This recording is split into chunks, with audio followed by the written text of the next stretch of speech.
Hi Pinkada, hi Fiona, hi Miss Scarlet. And my evening's been good. We baked some what do you call that? Salsa verde chicken chicken enchiladas with salsa verde. And they were delicious. And I had chips and salsa and enchiladas. And I mean, it doesn't get much better than that. I also blended some cream cheese in with the salsa. Pinkada, how are you all? Also, I mean, halu. I was like, I should maybe learn how to say a few things in Norwegian. So tonight while we were watching House Hunters, I was like, I'm going to look at these words and listen to somebody on YouTube tell me how to pronounce them. Pinkada, how was your day? What are y'all up to? Also, welcome back from ads if you were stuck in ads.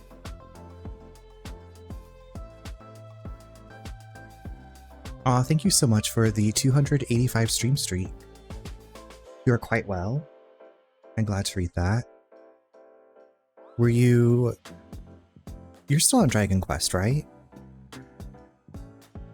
And are you playing anything else? And you also have not played Graveyard Keeper, but you have it on Switch. I believe that's right. Yeah, I completely forgot that I have Graveyard Keeper. I'm gonna have to try it out sometime.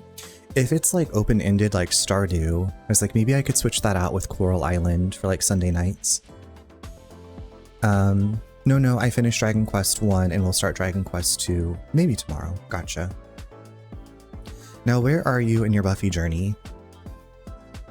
If I remember correctly, it has more of a story than Stardew. Okay. I appreciate that. Like, I enjoy the open-ended gameplay, but it's also nice to have like an endpoint, I think. Or maybe like once you finish the story, then you can just do whatever. I saw Angel and Darla do the Devil's... Oh god, okay. That's right, you're in season 2 when Angel is being all standoffish.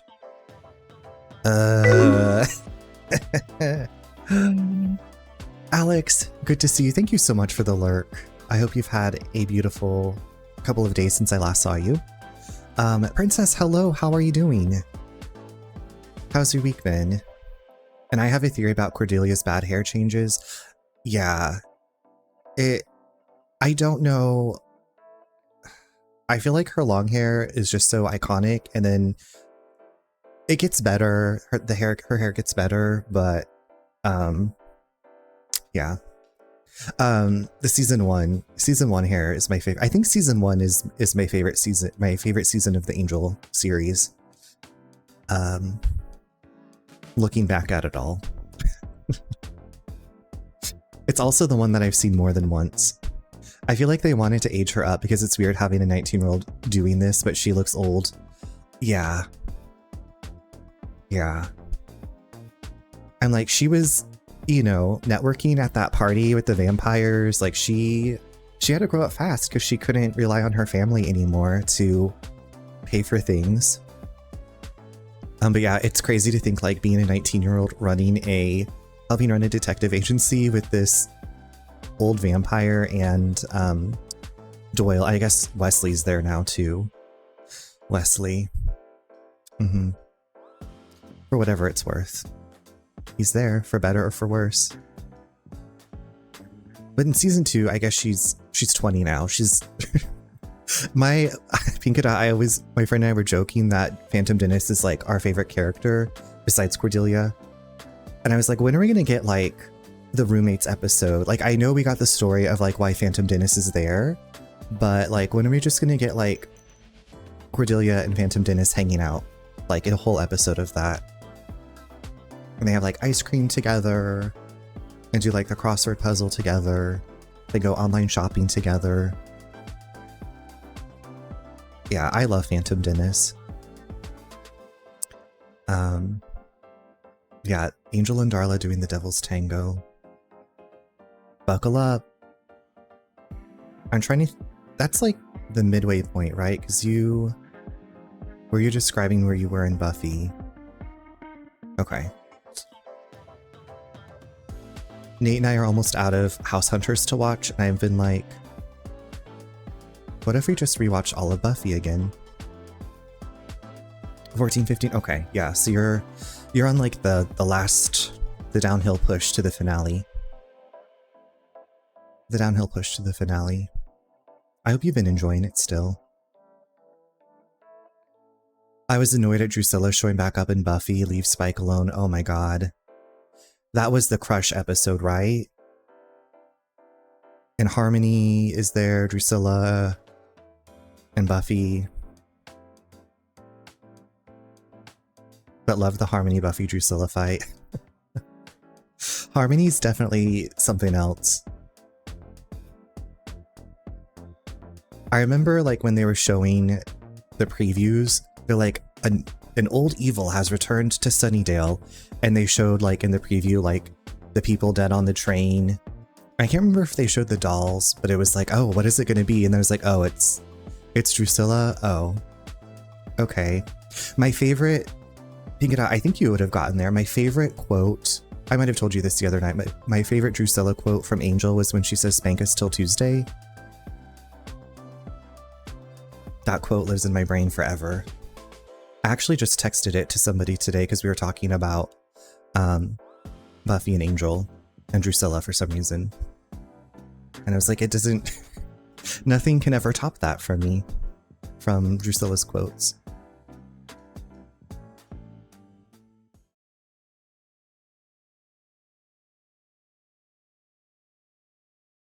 I want her to go away forever.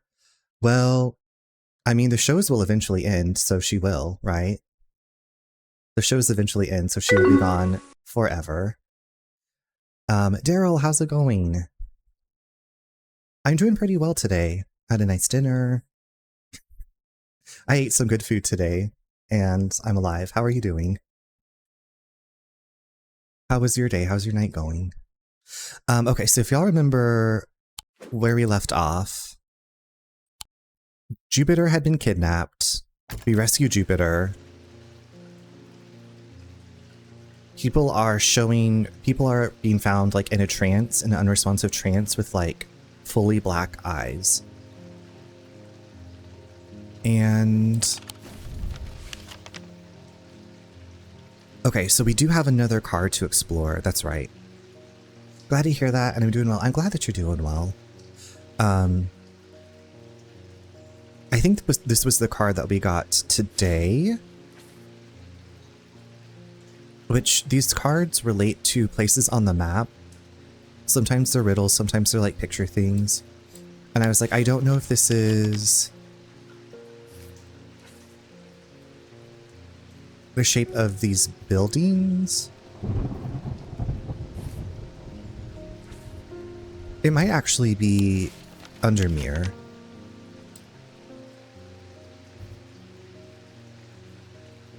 Yeah, this looks more like the buildings here.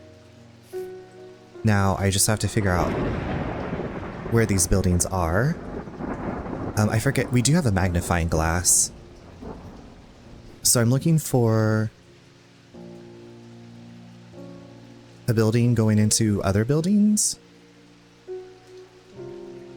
And a key.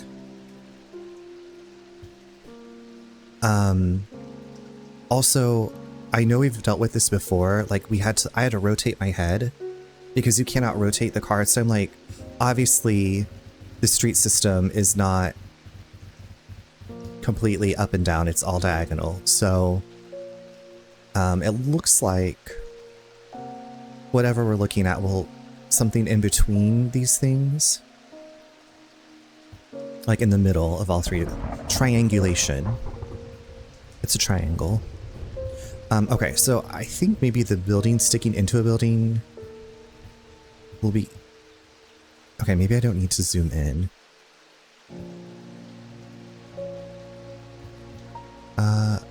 Okay, this could be it. Right, because it's like a taller building and a shorter building and it's going in. It's like Tetris. And then here's the bottom of that one. So I'm thinking... This is the bottom right. So then if I go diagonal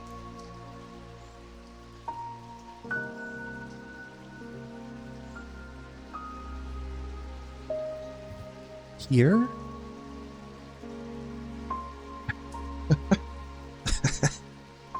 Shattered hello.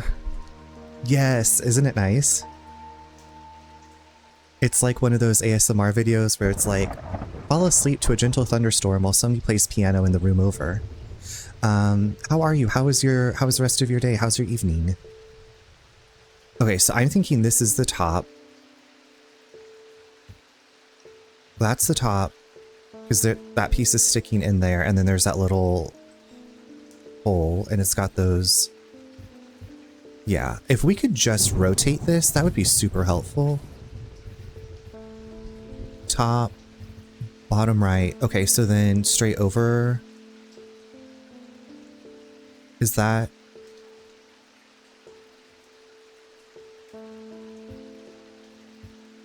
Okay, so this could be the bottom left. There's a little jut out, and then it isn't. Okay, it's close enough, I think.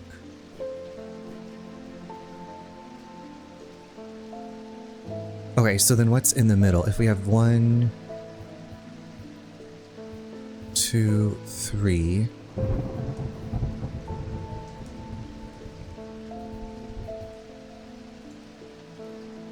This?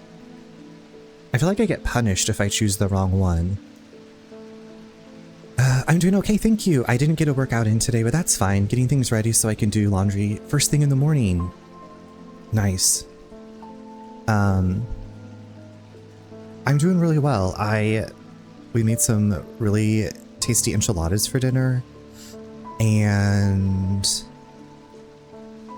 yeah. I made some tasty enchiladas. I got in a nice workout.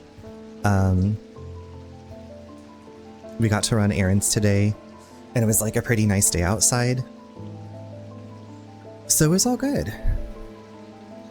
I haven't had we hadn't either. Well, we hadn't made them in a long time. I feel like we've probably had them out to eat.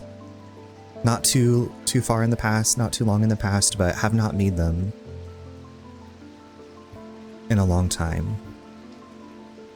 Okay, I'm just gonna click this one and hope for the best.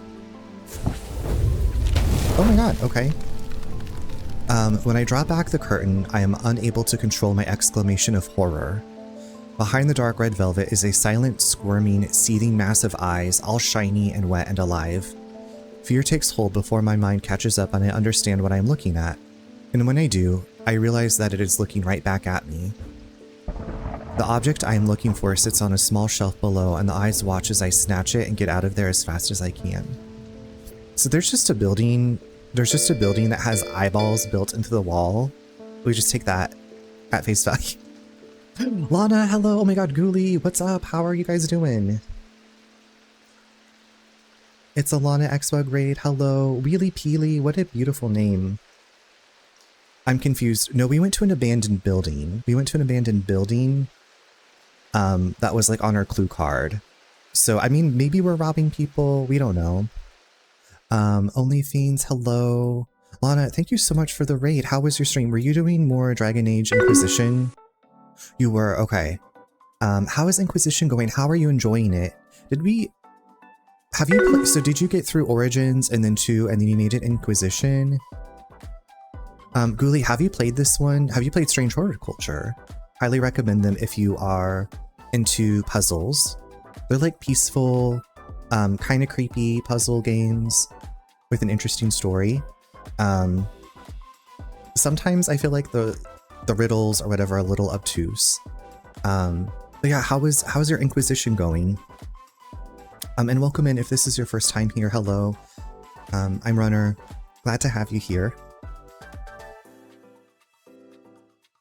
I was just talking about some eyeballs we found, and I might be robbing people in the game. Yeah, I suffered for Origins, loved 2, and I am really loving this one so far. I cooked today, okay. I'm so happy. Inquisition, I think we talked about that. Inquisition was my first Dragon Age, I was like hooked. So I still have to go back and do Origins and 2, and then I'll skip Inquisition and go to Veilguard. But when you said you suffered for Origins, I'm a little concerned about that. Also played the demo of... Oh my god, okay, I just saw that the other day, and I have the demo, I just haven't played it yet. But I'm glad that you'll think I'll love it, because I think I will too. But it sounds like you had a great stream. Thank you again so much for the raid. If you need to de-stream, rest your eyes, stretch, take care of yourself, please do so. Otherwise, you can, you know, feel free to relax with us or puzzle with me. Like I said, this is a puzzly game, but we have like the nice rain and thunderstorm going on in the background and some piano music. So thank you so much for the lurk. Yes, get off of there.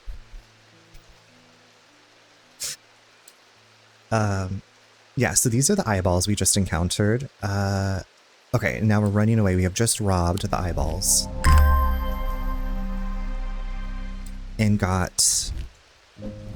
we have stolen and or acquired a totem. Where will I stick you? I guess down here? Origins was a lot, because it's an older game and kept crashing on me, plus some of the fights were so much with the story. Ooh, okay. Not the crashing. I appreciate the honest review. I will... Can I not just stick this, like, over here? Okay. Now, is one of my books missing? Oh. Not me unorganizing my books.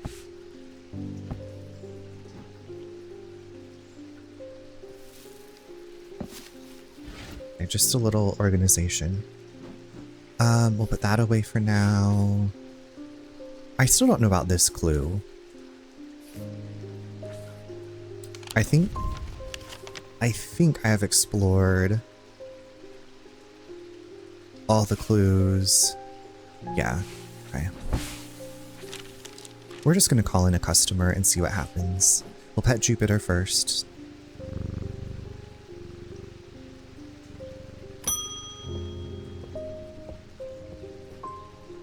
We think we finally located the wreck of the Orion out in the lake. Sadly, our funding has run out and we can't afford expensive diving equipment. Oh, she's here to rob us.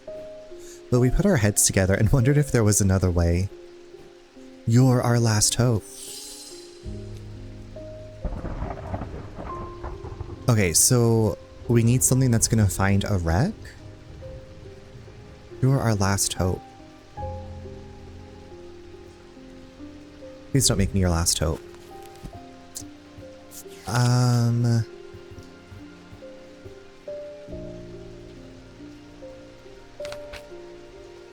don't even know. Or allows them to breathe underwater. There is this one that says breathe. Yak, did you did you write this game?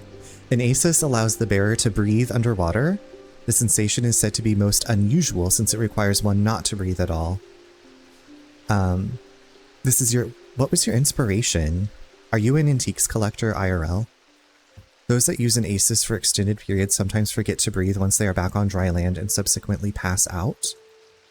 The core of the item is cold to the touch, but the ring, sometimes called the halo, stays... Oh, I feel like the ring stays warm. I feel like I've touched everything in here. And I feel like I remember the ring stays warm.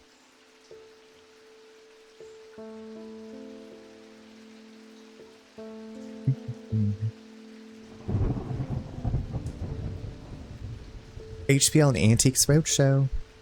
Queenie, hello. I hope that your DVDs went well. I was there when I think you were playing Gunslinger. That was at the beginning of my cooking spree. Okay, what did it say? The core of the item is cold, but the ring, sometimes called the halo, stays warm. Okay, I think it might be this. Surprisingly warm, cold and smooth. Okay, I think this is what you want, Diva. Here's your antiques. I hope that's right. Okay. Yep. Yep. But then Swift started emerging, so I decided to switch over to a different game.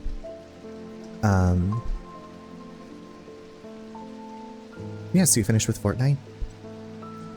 No, I hope all of your games went well. I'm glad you saw me. I think this is what you want. Definitely don't test it first. Just, yeah, if you can't swim in the first place, then this isn't going to do you any good. So just get messy, make mistakes, have fun.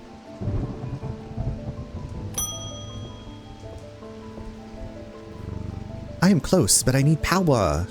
More power. I need St. Cedric's Thunder and quickly while the storm's raging. Now, okay, so we're still missing like one person. I'm always curious if the people that come in are going to be like important enough to get their own card, or if they're just, you know, regulars. St. Cedric's Thunder.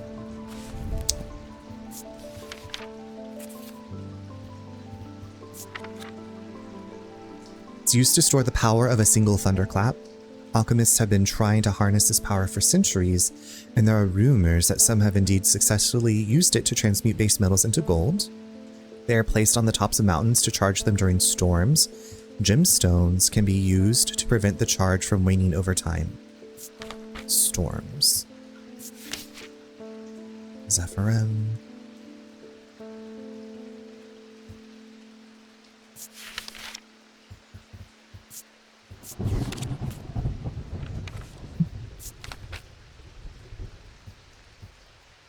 Gemstones can be used to prevent the charge from waning over time. Okay, so we should maybe look at our gemstones. Stone of Containment.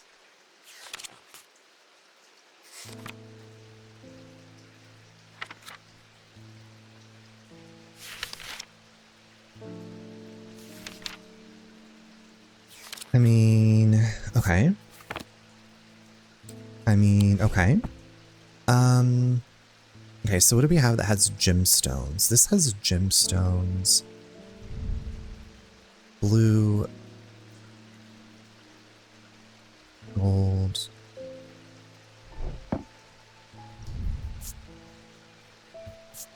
I have nothing to remark. Okay. It doesn't smell like anything. Okay, now what are the blue... Yeah, if I could just carry this book around with me, like, while I look at this stuff. An anchor between body and mind. Okay, I don't think it's that, so I'm putting a no on that.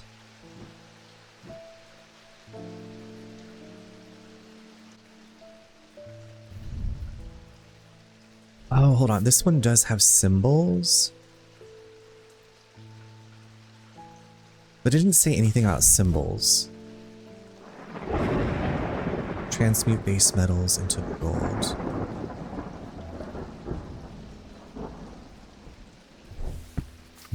I don't... Because that one has a ton of symbols.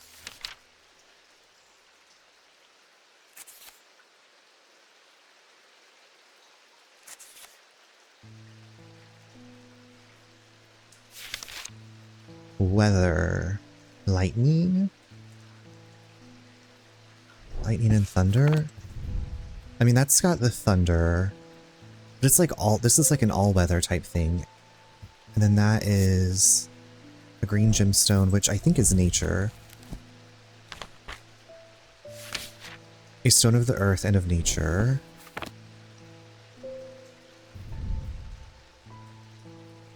Bronze.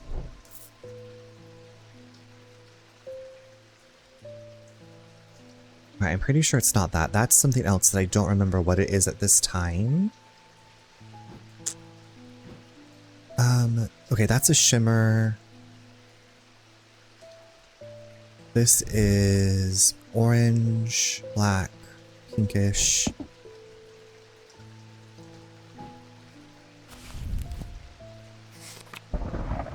And it's the black. This one.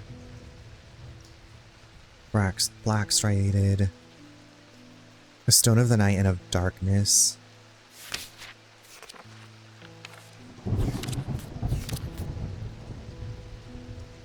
fire and light, heat and life.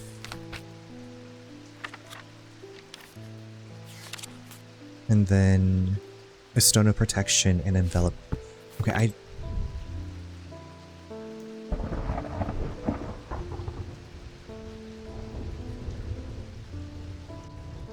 She said quick, hold on. Here's this.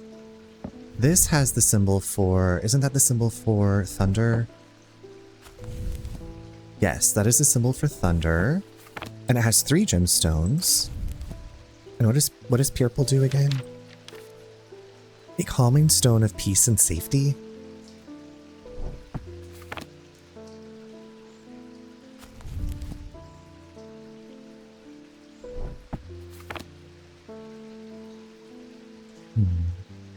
I mean, that makes the most sense to me at this point. So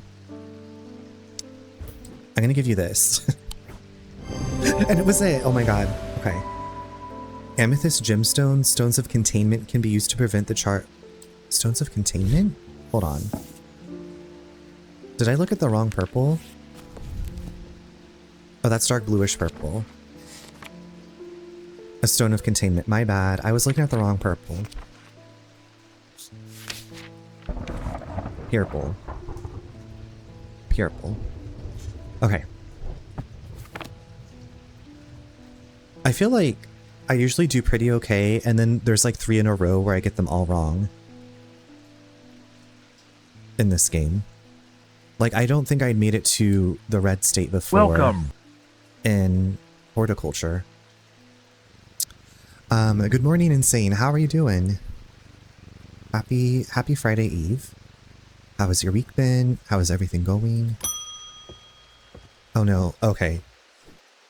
I've been trying to get a hold of an Ambra. Before she vanished, Verona said it might have something to do with my patients.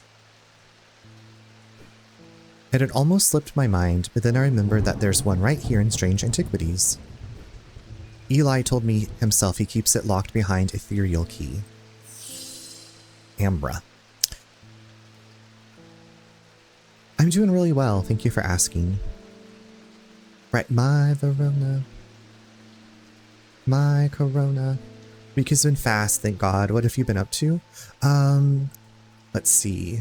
We did some new hikes. Visiting neighbors. Nate's sister and her husband are coming to town, and we're going to a new brunch place together on Saturday. And then we're going to the fair to watch some wrestling, which is wild.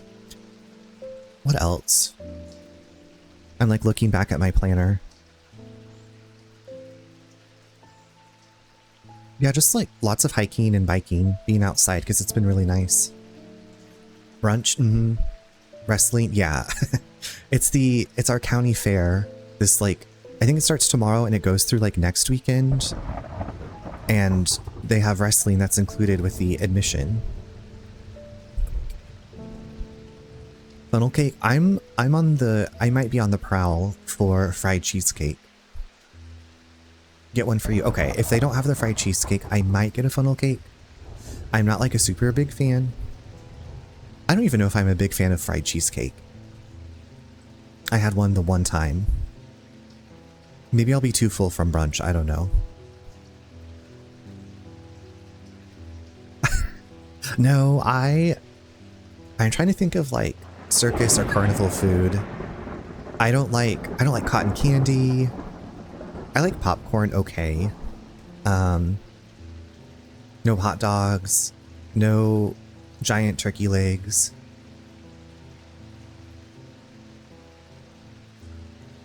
You don't like cotton candy. See, and I don't like cotton candy because it's sticky and messy. And I feel like kind of the same about funnel cake. It's less offensive to me. Like if I had to pick between the two, I would pick funnel cake, but I just wouldn't have either. Like give me, if I'm going to have like a sweet treat, it's going to be like a giant Dr. Pepper and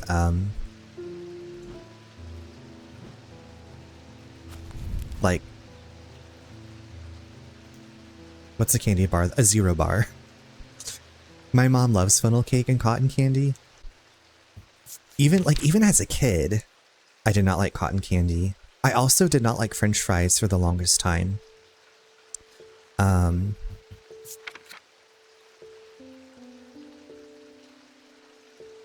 Ambra. These items cause mental fog, a withering of intellect and thought. They are slow to work, requiring several hours to have any effect. Through prolonged use, they can cause the whites of the eyes to turn black and the subject to become deep. They produce a noctic field. Ambra. Noctic field, noctic field, noctic field. A noctic field of the night. Okay. Noctic field, noctic field, noctic field. Do we have like some noctic?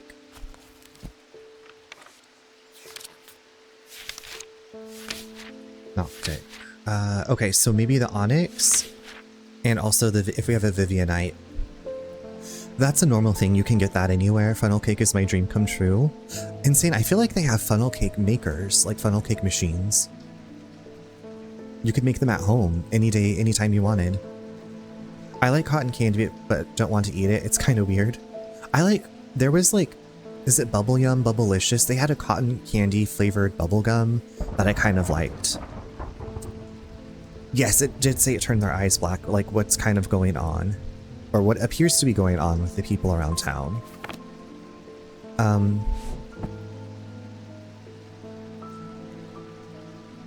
Oh my gosh, congratulations, Insane. No, I did not know. Now when is your baby getting delivered?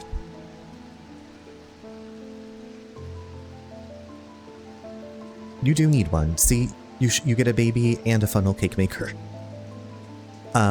Yeah, they can cause the whites of the eyes to turn black, but that's through prolonged use. So maybe someone's been withering people's brains. They only take several hours to have any effect. They produce a noctic field. Okay. Noctic field, noctic field. Okay, something. That's that one claw thing.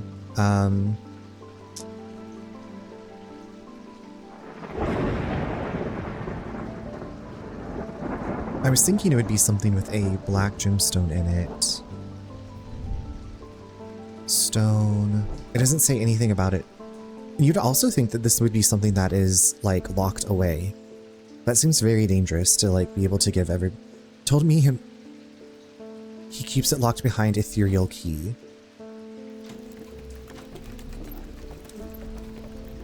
What is ethereal? Like this thing? But I already like took out what was in here.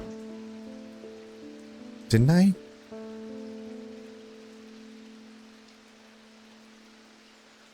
Probably late May or early June. Okay, that's coming up fast.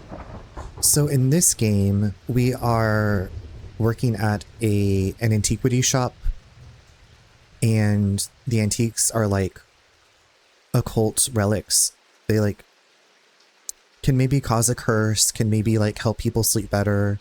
And we are helping customers while a whole bunch of crazy shit is going on out in the town. People are being found in trances and their eyes are completely black and they're unresponsive. And we are just handing shit out to everybody. He keeps it locked behind ethereal key. What does that mean?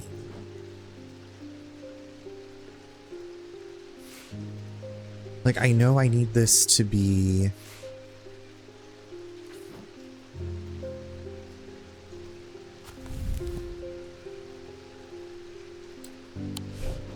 Okay, bring this down here.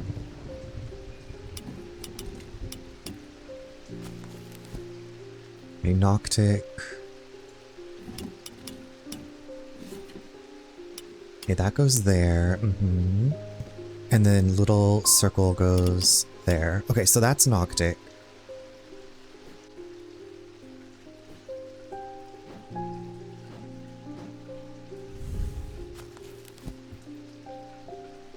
They produce a noctic field.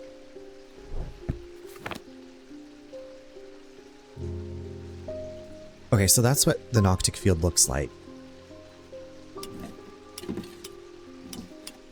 Now I should be able to just place an object over this. Not that. Well, no, I found that in a... Yeah, I'm wondering if it's in here, but I don't know how to get into there. I've already solved this puzzle. Right? Yeah, I got whatever was in there out. Go away, go away, go away. I'm trying to think of things I found while snooping around in here.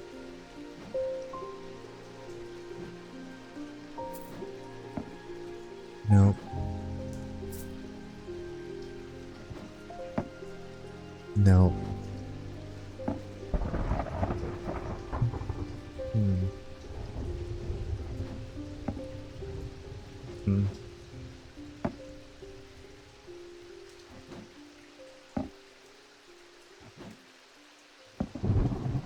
What does that symbol mean? The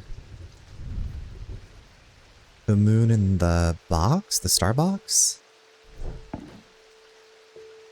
Star box is...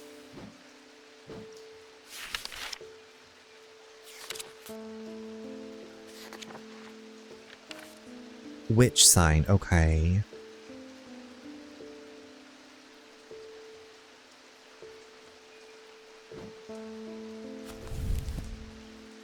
Okay, ethereal key. Do I need to look up ethereal key? What is that? Whale?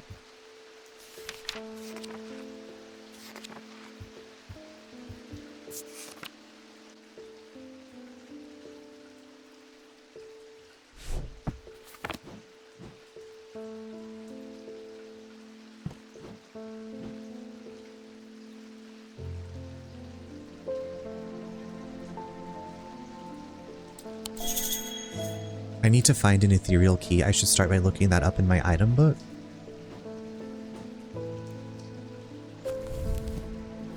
I need to find it. Didn't I look for that? Is it under key, comma, ethereal?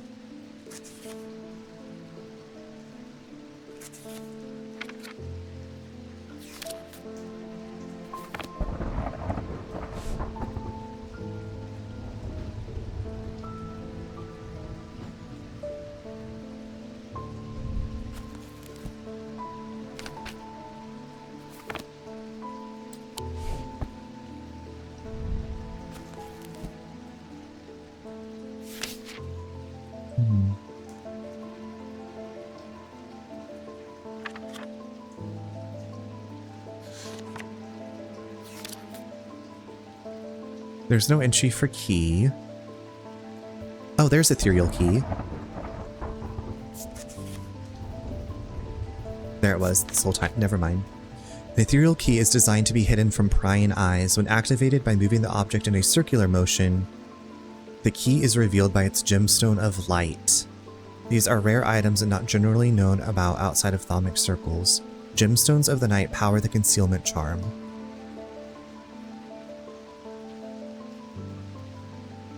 Gemstones of the night. Okay, so we know... I feel like this one had... Orange... Gemstones of the night. Creature of the night. Yeah. So do I just, like, move this in a circular...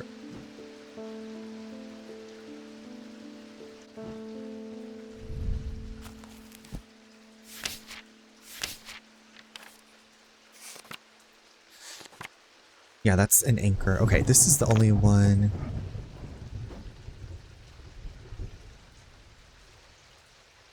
For the entire time you're trying to open some... She could offer some helpful hints, you know. The key is revealed by its gemstone of light. So it needs to have a gemstone of light. When activated by moving the object in a circular motion. How do I move it in a circular motion?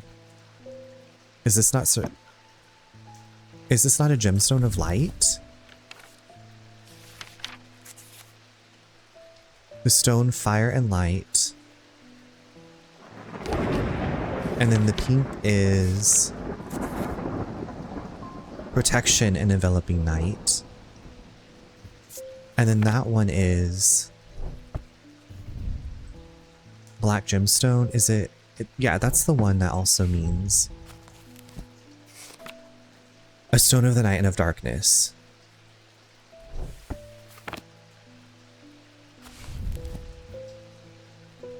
When activated by moving the object.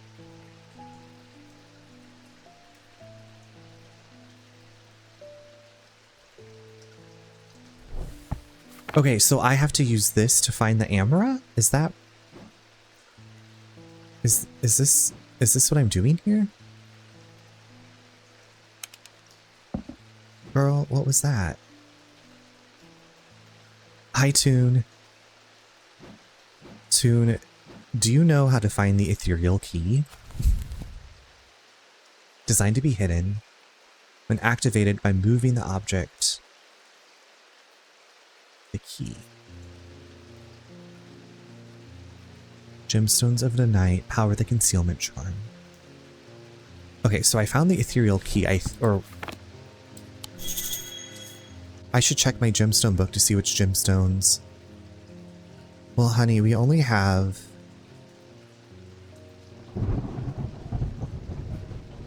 This has gotta be. This is a shimmer.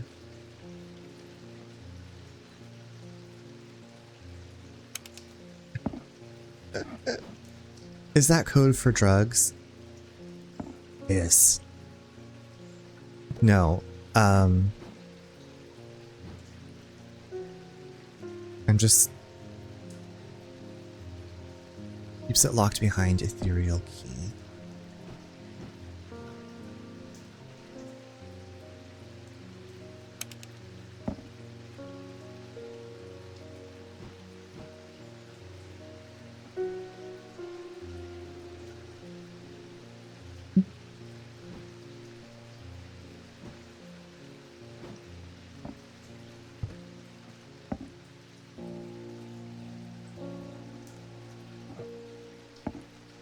What would this open?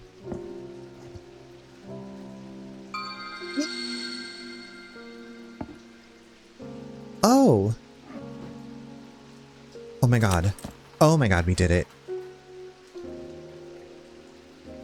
Okay, so this is ethereal key. Yes! I'm putting a team together so I can bully children on the new Pokemon. Toon. Who hurt you? Sweetheart, who hurt you? More potentially dangerous objects. Life. Bless your heart. Bless your heart, Toon.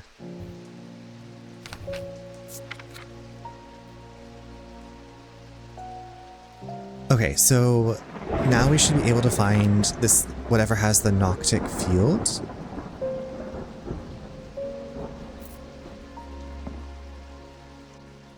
This is the Noctic field, right?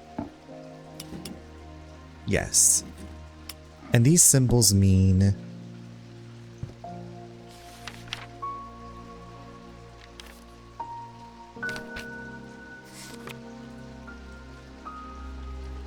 paralysis, which is... Is that what that does? Okay, so that one is giving off a Noctic field. And is paralysis-y.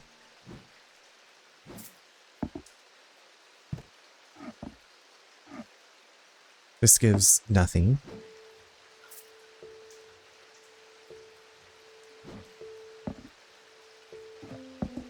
Nothing. Scary Cross. That's also... Is that also Noctic Field?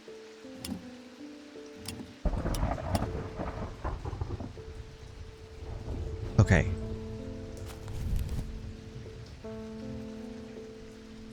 They produce a Noctic Field. Okay, well both of these, like, can we get a bit more information?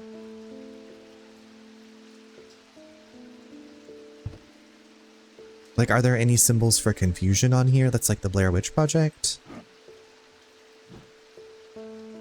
Hold on, hold on, hold on. This is a symbol of confusion. That seems like, because they get disoriented, right?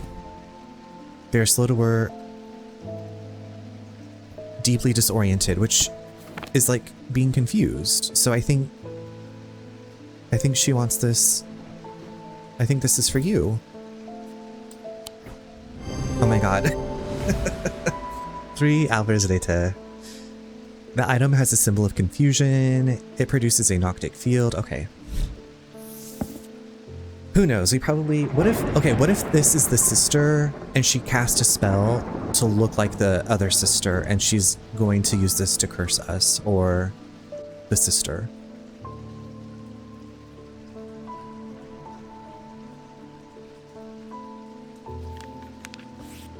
We don't know. We could have just... We don't know. We don't know what we're doing.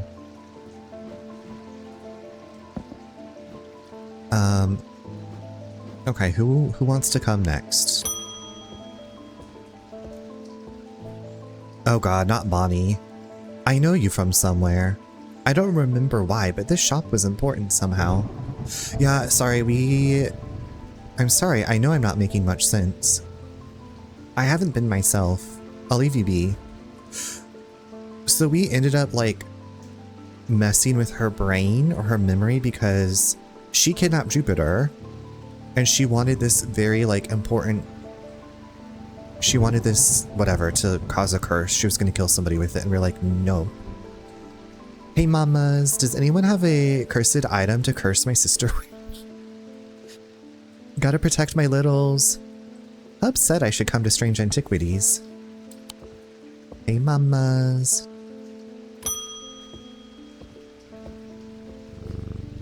They found some poor soul washed up on the lake shore, an older... Is it Verona? Did Verona get killed? Drowned. But that's not the worst of it. Her eyes were all black just like those others? I'm not taking any chances with the water around here. I'll take a bones guard. Wait, so... Are you saying like the drinking water has dead body in it?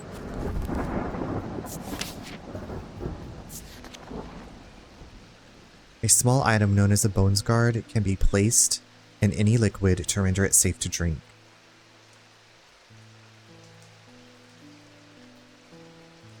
That was the woman that kidnapped Jupiter. Yeah, she's the sister of the woman we just helped. And she was blaming the relic hunter. She thinks that he's behind what was going on. And she was like, I need you to give me this thing so I can destroy him. And we gave her something else. Well, she doesn't remember anything. Like, we Men in Blacked her brain. So we've kind of like destroyed her mind. From what I understand.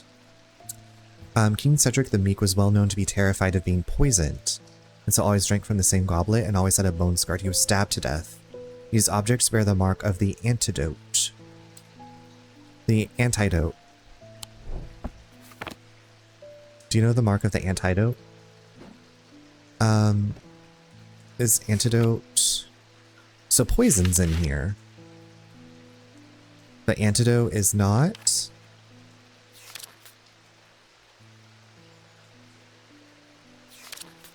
Doo-da, doo-da.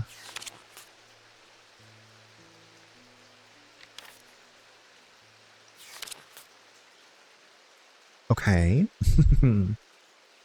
A fair trade. You kidnap my littles, I hire an Etsy witch to give you brain damage. That's basically what happened, but we did it ourselves.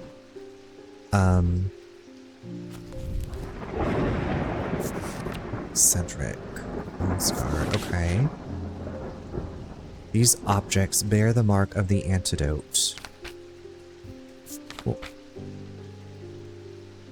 A small item.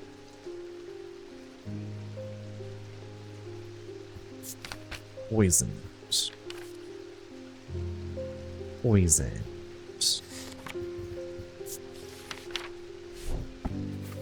Okay, so they bear the mark of the antidote.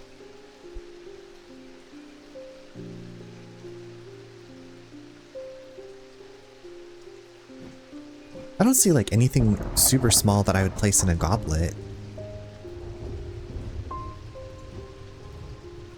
A nice bloody hand.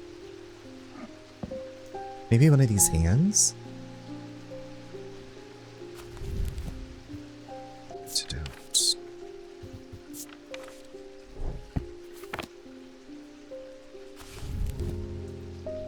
The mark. Okay, so there's got to be a mark that means antidote.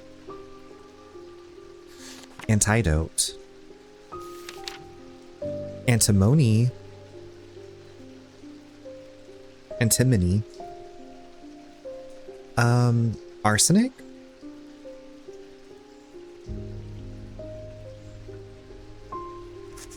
Now, I know that this goblet is not, but I was like, is there something that signifies what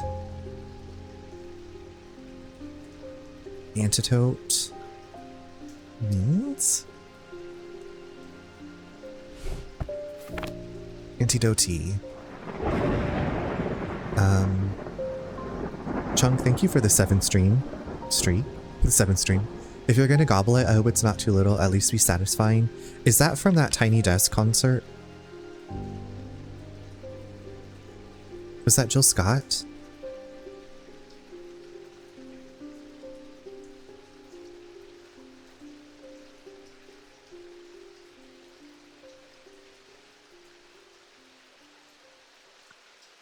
The goblet, the goblet.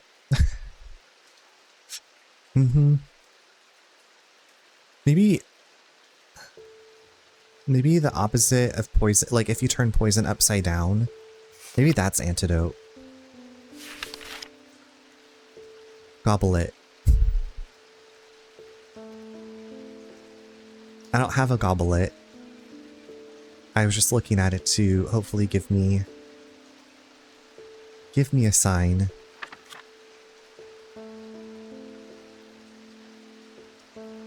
Vinegar.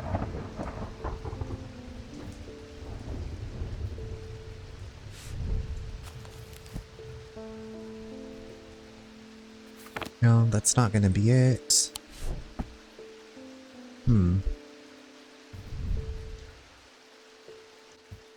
10.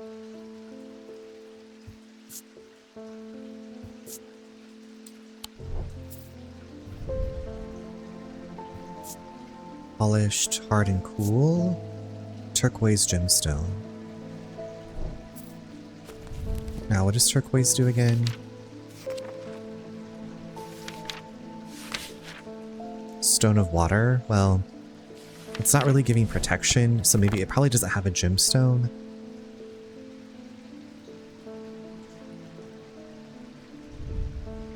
Gold, stone. I mean, this seems pretty big to, like, go into a cup. But there is that symbol on there.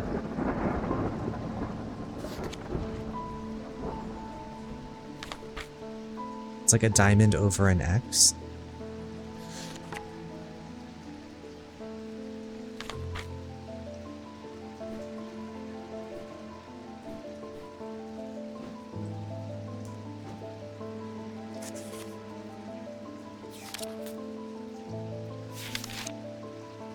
Truth? I would say maybe that's more like truth, so I don't think that's it. Hold on, what's this one? It's got...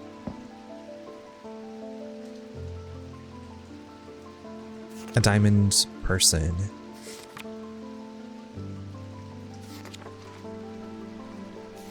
A diamond-headed person, which is nothing. Okay, never mind.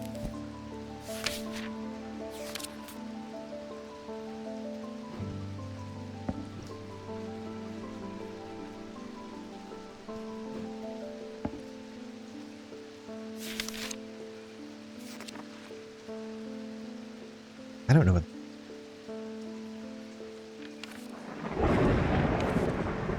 Weakness. Okay, that's weakness. Maybe we don't give him a cursed item. Oh, staring at the symbols makes my head swim. An engraved symbol. Bronze? Okay, and that's... That's hypnosis. Okay, that's hypnosis. Probably not that. Oh my gosh.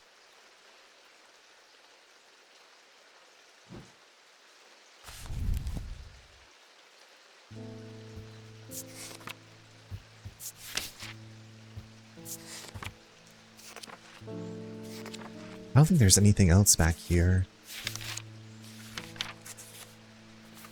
Nope, mamas.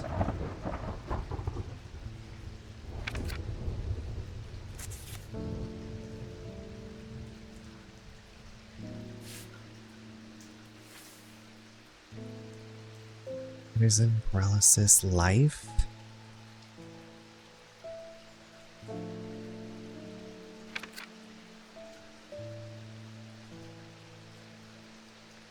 Soap.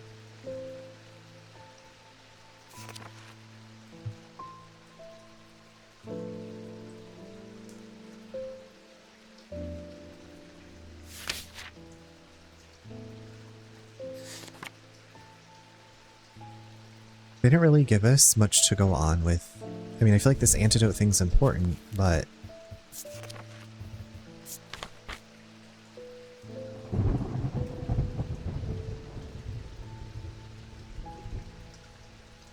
I'm stabbed to death.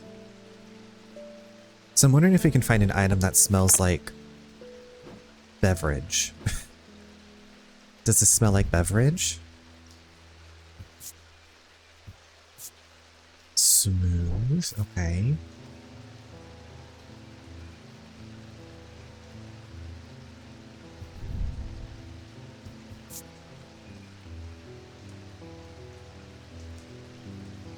That just has a whole bunch of weather symbols, so I don't think it's that. Weathered. Raised detailing. So it's a triangle with dots, but that doesn't...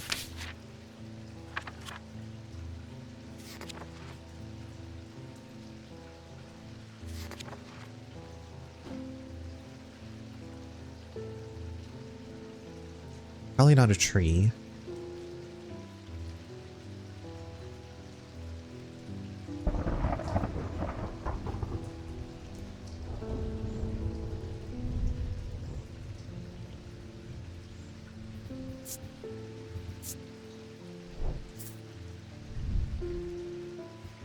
Nothing to remark.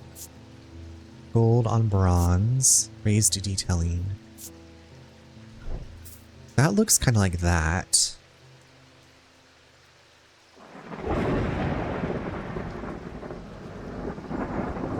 This is a stumper. Do you want a dead hand?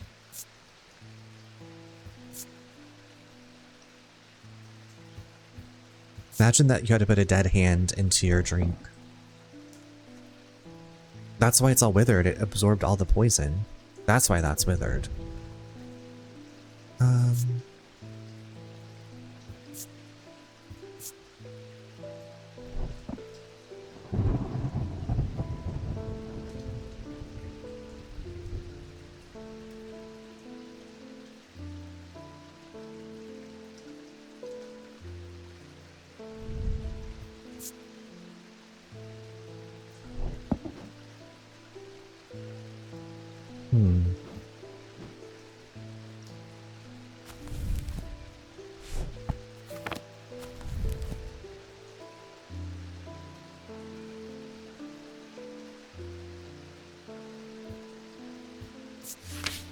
It's like, is there anything? Nope. That's the only time he's mentioned is in this entry about the bones guard. Always drank from the same goblet and always placed a bones guard. It's like if we could just see like something sticking out. Stabbed to death.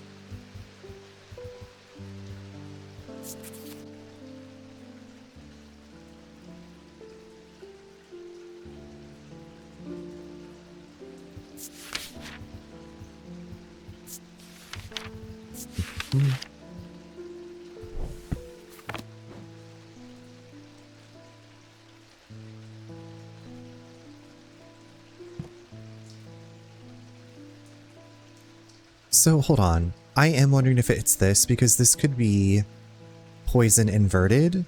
which would maybe be antidote. Or was this symbol something else that I found? I feel like that's... I know I looked at this before, but now I see poison in this. That's the strongest thing I have to go off of.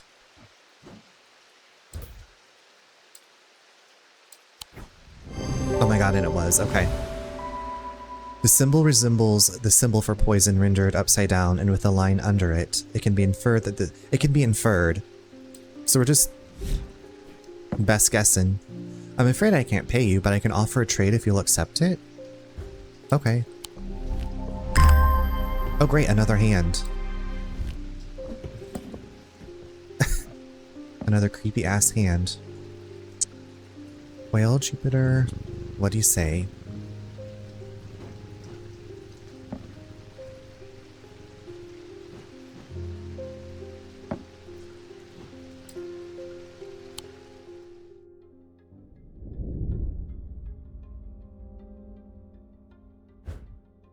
The rider was lucky. He made it to Back Barrow and found refuge there and was nursed back to health. He would later discover his left eye was permanently blackened, like his partner's eyes had been. So that was day 11 that we finished, right? Yeah.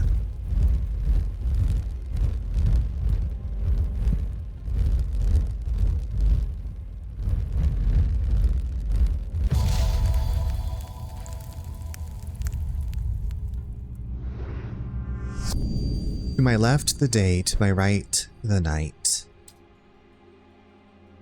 To my left, the day. To my right, the night.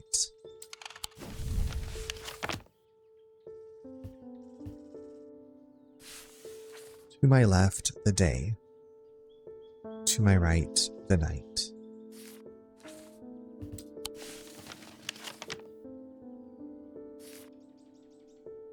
To the left, the day. To the right, my night.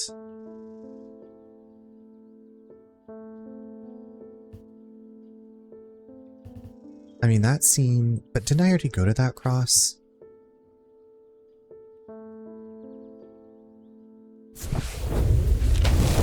I guess I hadn't. I find the row of 3 tombs in the upper levels of the catacombs. The cool darkness is strangely calming at times down here, and I sit for a while in quiet contemplation. When I rouse from my thoughts, I look down at my feet and find an item there. Had it been there all along? I never noticed it when I sat down. Ooh. It's making me think of the little mushroom dancers from... Oh, listen to that. From Fantasia. It's giving Fantasia.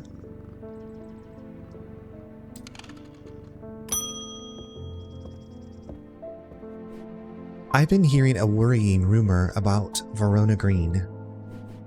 They're saying she drowned in the lake. I hope for all our sakes they're wrong. Verona, you can't be dead. Maybe it was staged. According to family legend, an ancestor of mine hid an item of thaumic significance in his burial chamber. It has never been found, but not for lack of trying.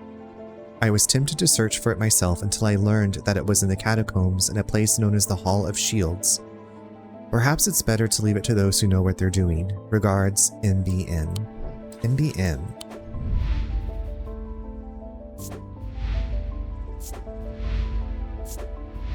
Wait, Verona, are you dead? Do we know if you're dead?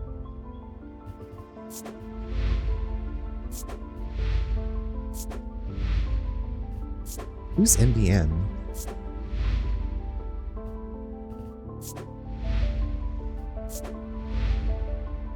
Okay, well, nobody in our suspect list. MBM. Well, clearly we need to go look for... Well, this is the Hall of Shields.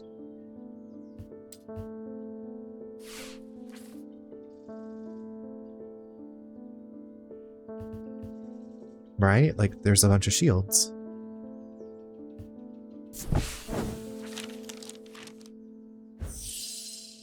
As I descend further into the catacombs, a strange sensation comes over me. It is not fear, although fear is mixed in with it. With cold clarity, I know at once what it is. I have entered an area known as the Depths, a place— okay. I remember, like, we ran into this before, and it'd be dangerous to continue exploring down here without following their lead. Okay, so slate miners inhale the vapors produced by a spirit called a wandering shroud. Okay, so I know we have the spirit vault. Thank you so much for the lurk. Wandering shroud. Okay, wandering shroud. This is when we need the wandering shroud. Not that. Not that.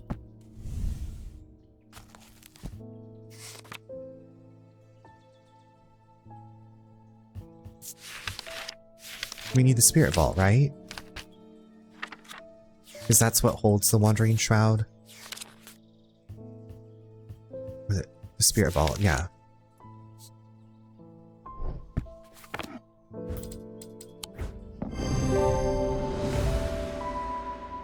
I try to breathe in the vapors from the wandering shroud, but to my horror— oh, that's right, my vision starts to blur. He will know where to find a wandering shroud.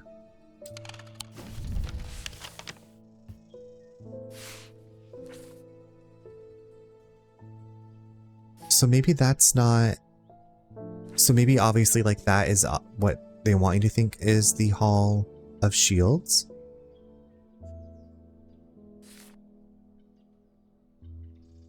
But maybe there's another Hall of Shields.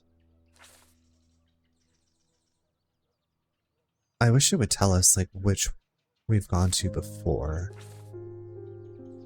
I mean, what if I use the shield charm? What if I use the shield charm? Oh. Okay, so it is— I do have to use the spirit vault.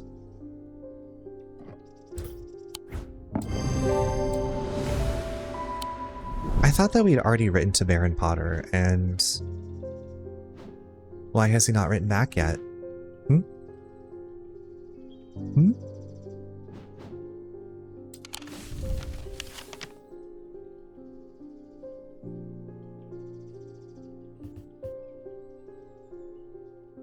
Okay, well,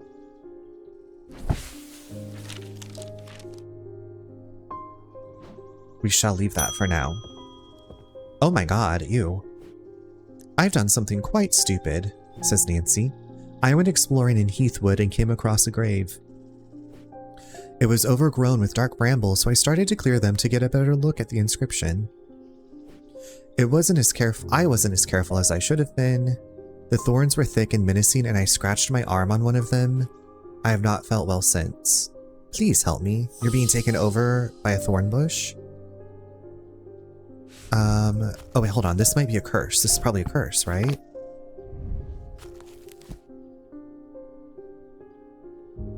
The skin— okay, the skin is pale and cold to the touch, and veins stand out darkly on the body. Eventually death will occur. So this is Black Heart, I think.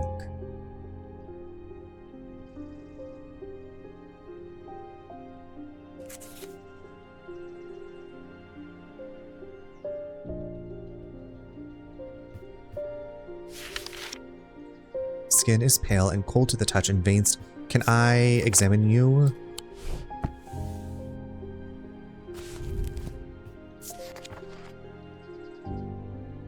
Lamb's Siphon.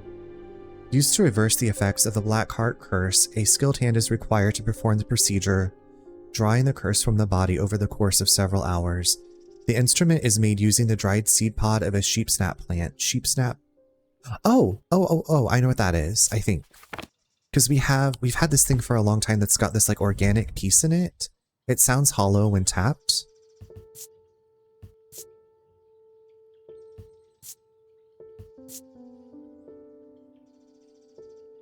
I think this is it.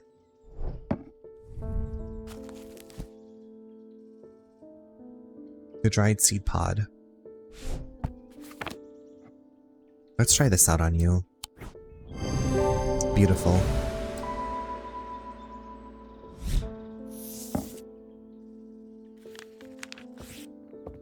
Oh, good luck. Bye. Good luck. Bye-bye.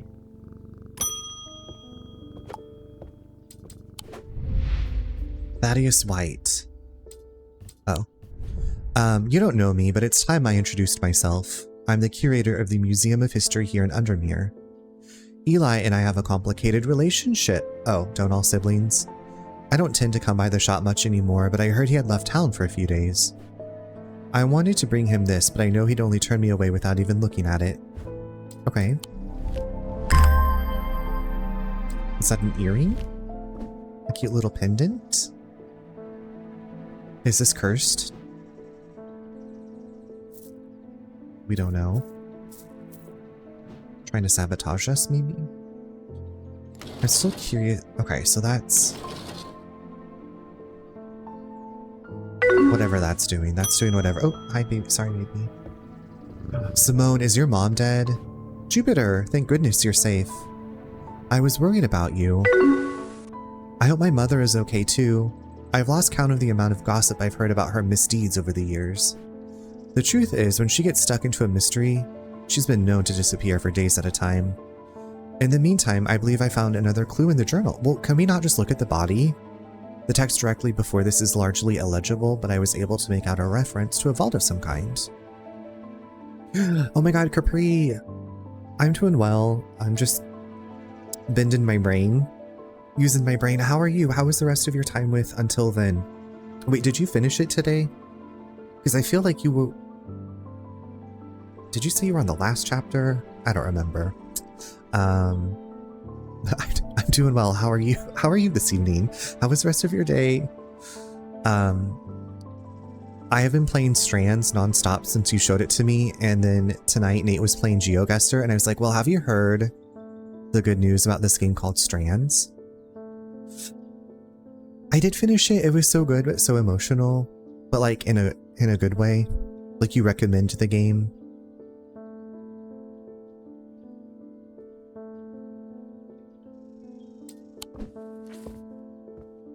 Spreading the good word of Strands. Highly recommend. Okay, it looked familiar and I was like, is this on my wish list? I thought it was. Until Then.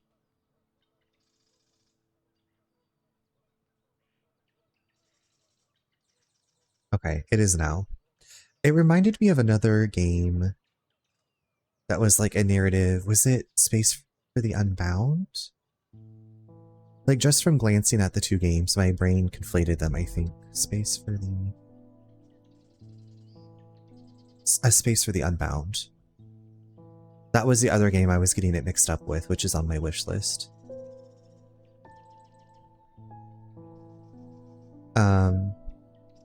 You want to play that one?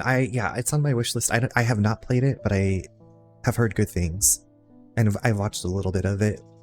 I'm good. I went on a walk, ate lunch in the sun, and accidentally took a 2-hour nap.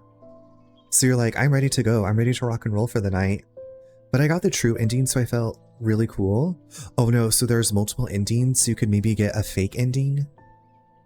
Also, eating lunch in the sun sounds like very healing. We ran our errands today, and it was way nicer than I thought it was going to be, and I was just like, roll down the windows. We had the catio open. I had to sequester the kitties into the guest room with their catio. That's what, like, they have their litter box and there's water, so it's not like they're locked up in the attic. But they were being so rambunctious, like running through the house, jumping on things, yowling, and like today I had to like really focus with work. And I was just like, please stop. Please stop this. Why are you doing this to me? Oh my god, someone told me they got a bad ending and liked mine much better. You saved them. You saved the game for them. Yeah, gotta have the windows down. It was so healing. Aww. I was like, I know I've seen your dog. I feel like most recently I've seen Kiki, who's super cute. But you know how cats are. You'll be like concentrating, and then they jump onto something. Jasper especially, yowling and running around. I swear the cats know when you need things are serious. Yeah. And yes. I was just like, okay, you know what? You have your catio, you have the bed. Liz heard me complaining about it earlier. Liz, I'm talking about the cats being crazy today again. It's good to see you. Y'all in Liz's Discord. Liz's Discord. She was playing some past broadcasts of Kingdom Come Deliverance, and it was a nice chill hang. I didn't get to pay as close of attention because, again, I was super concentrated with work today. But it was like, oh, hey friends. Cats are funny. They are super cute, but yeah, like your priest said, it's like, and Jasper will be, I'm surprised he doesn't yowl more when I stream, because it's like if I'm on the phone or if I'm talking, he's like, I gotta come be the center of attention. Currently, Kiki is trying to eat the milk in my cereal. Yeah, sounds about right. What kind of cereal are you having?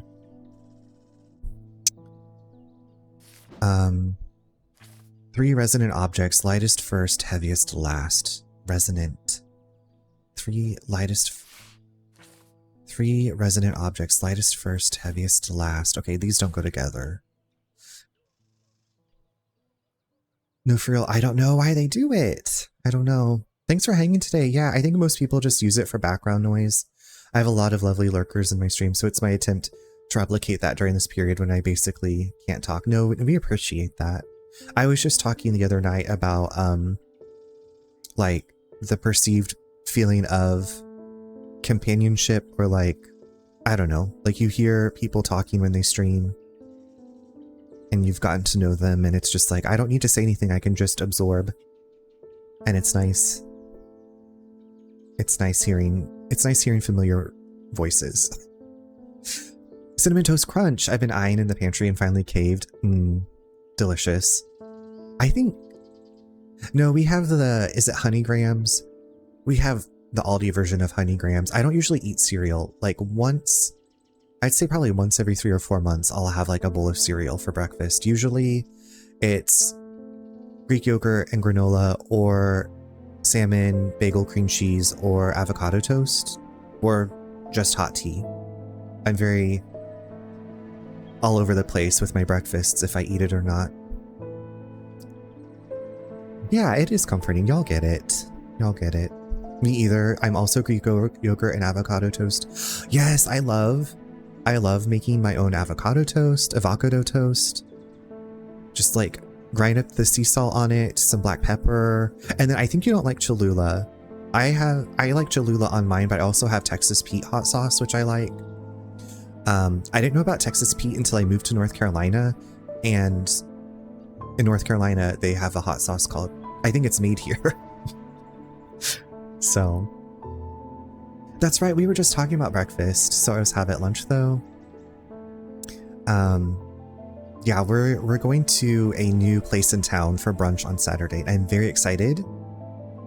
I'm like, am I going to get like a breakfast item? And am I going to get a sandwich? I don't know, but I am going to get a mimosa for sure. Texas Pete is a North Carolina brand. Yeah, that was when we moved here, Nate's dad, like, that was one of the things he randomly gave us, was a bottle of Texas Pete. He's like, here, you'll like this. I'm a Tapatio girly. I feel like I haven't had that as much. I need to try it more. I tried Crystal? Something Crystal? I liked that one okay. I think someone sued them once because of that, and Texas Pete won. Good for them. Good for them. That's what North Carolinians think of Texas, is spicy vinegar sauce, I guess. Gotta have the mimosa. I love a good mimosa. Yeah, one of the other brunch places we went to last month, they had mimosas on the menu, but they didn't have the stuff to make mimosas, and I was like, why would you do this to me? Because they had like different juices, and I was like, oh, I want to mix, if I can, I'd like to mix a pineapple with orange juice. I love that. It's so refreshing, so light, so dainty. So they didn't have any of that. So I had a Bloody Mary instead, which I hadn't had in a long time. And I was like, I prefer to make these at home with my own like spices and stuff. I went to Bottomless Mimosas when I went to Chicago to see my sister. I believe it.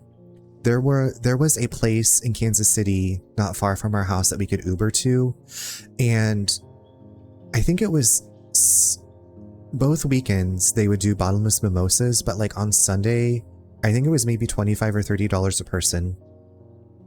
You got an entree, you got bottomless drinks, and the drinks were, you could choose. You could get a mimosa, and then if you like grew tired of mimosas, you could switch it up to like a different breakfast beverage.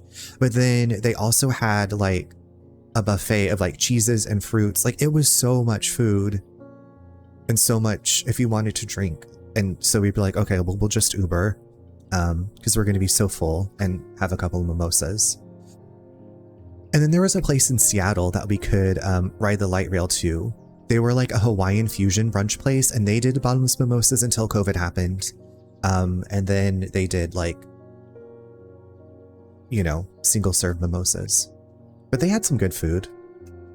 I once had avocado toast that had tahini as the base layer. Ooh, I think it was like everything bagel seasoning. I mean, I would absolutely, that sounds really good. I never even thought to do that, but now I would like to try that. Mimosas are dangerous, right? They're just like, I'm just having a little orange juice in the morning. I can't day drink anymore. It ruins me.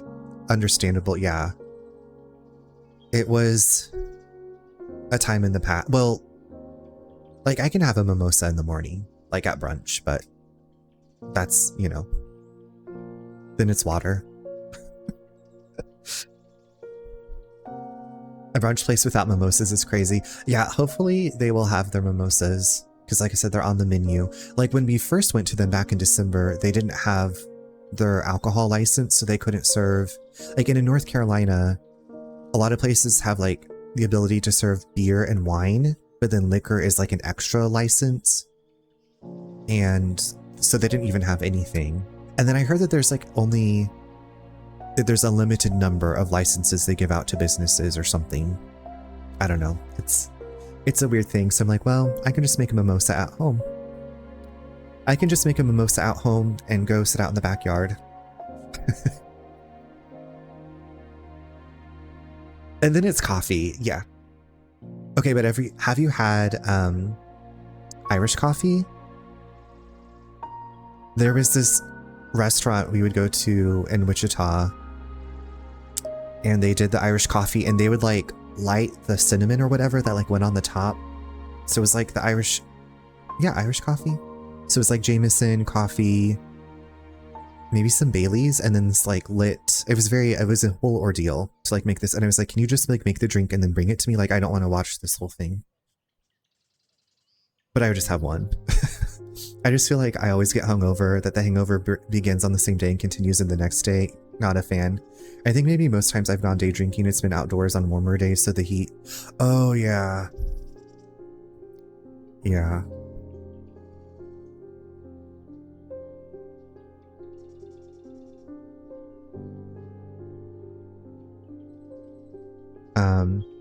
Can't be having hangovers 2 days in a row. It's too much. Yeah, I feel like, well, like going out in my 20s, I was like, I'm not going to drink water. Like, I'm having a good time. And then hit 25 and older, and I was like, okay, so 2 glasses of water between alcoholic beverages, lots of water before bed.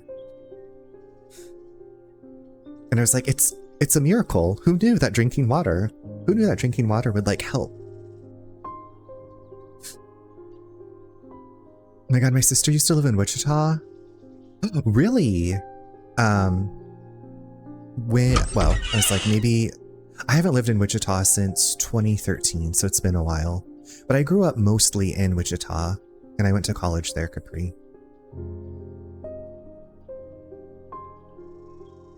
I say I grew up mostly in Wichita. That was like where I was for, what, 16 years? I've never had Irish coffee. It's like a kind of a dessert, I think. But I also, if I drink coffee, I just drink my coffee black. So like to have like extra stuff in it, I'm like, woo.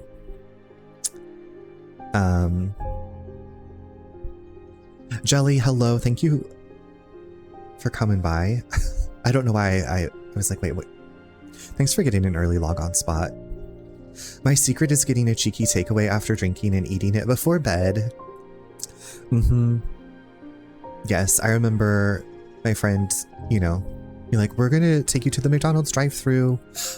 There was a place in Wichita though called Fazoli's, and that was like my friend's, like that was like our hangover cure. It was like fast Italian food, so you could get their combo sampler, which had lasagna, fettuccine alfredo, and like baked ziti and breadsticks. Yes, Princess, you know about the unlimited breadsticks, and it was like, this is the perfect hangover cure. But then again, just drinking water and like not binge drinking. She was there for 1.5 years for her Spanish-speaking mission. She hated the mission and left the church after, but she loved it there. I'm glad she enjoyed it. I don't ever want to live there again. It's a great place for like, I think for families and cost of living. And I'm sure there's a lot that's changed since I lived there. A lot of my friends still live there. So I finally went back to visit them in 2024, and all I got was COVID. I'd avoided it. I was in Seattle when it happened. No issues. I went back to Wichita for 4th of July.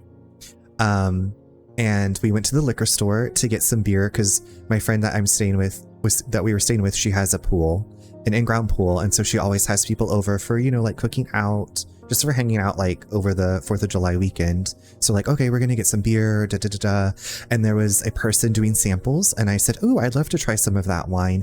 And I'm pretty sure it was the sample.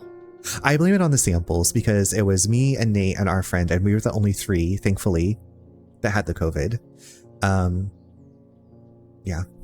So I need a t-shirt that says, I went to Wichita and all I got was COVID. Yes, Fazoli's. There was one here in North Carolina that was like an hour away, and I think that it's closed now. And I wish that I'd gone because it, like, we used to go, I ran cross country in high school, and we would go there before our meets. Like, we had Saturday morning meets. So on Friday after practice, we would go to Fazoli's and just carb load and then get up and, like, you know, be running at 7:30 in the morning. She always said the people were very kind. That's good. I mean, yeah, I feel for sure the Midwestern kindness. Yeah, not the COVID. The COVID, it was the samples. So I have not done any more samples. If I see people out and about, I'm like, You still have a Fazoli's in your town? Princess, I hope that you treasure that Fazoli's. I hope that it's still good. They also used to have these sub sandwiches called Submarinos that were so good. I love the Submarinos. They also were the only place that had Mr. Pibb. So they had Mr. Pibb, they had unlimited breadsticks, and the people that brought the breadsticks out were so nice. And they were like, you want more breadsticks? And I was like, yes, please. We all got to go visit and carb load. It probably is. If you ever go to Fazoli's and it's terrible, please don't tell me. Or tell me, but I'm sorry. I'm sorry if it is. I'm talking it up, but you know, I have the rose-colored nostalgia glasses on. And there were, I think, 2 or 3 in Wichita. And then, oh, speaking of crazy cats, they just got done with their last meal of the day. And Jumbles came charging in here. Like he's stalking his brother. I heard something happening while we were eating dinner, and I came into the kitchen and there was like feathers from one of their toys on the floor. So I guess he was like shredding one of their toys. But yeah, Princess, if you've been to Fazoli's recently, I'm very curious as to how it was and what do you like to get there. Okay, resonant objects. Lightest first, heaviest last. Okay, so I'm thinking that we put objects on here. You can't eat pasta anymore. I was like, what else do they have? I don't know. I don't know if they still do the sub sandwiches. Yeah, they're about to wreak havoc. So if you, if if stream crashes, if something catches fire behind me, it's no big deal. Lightest first, heaviest. I mean, this could be anything.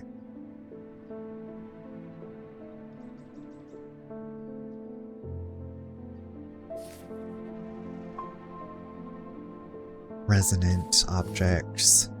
It is a puzzle game. Yes, this is a sequel to a game called Strange Horticulture. And in that game, you're running a shop with plants that can be used for like potions and spells and stuff.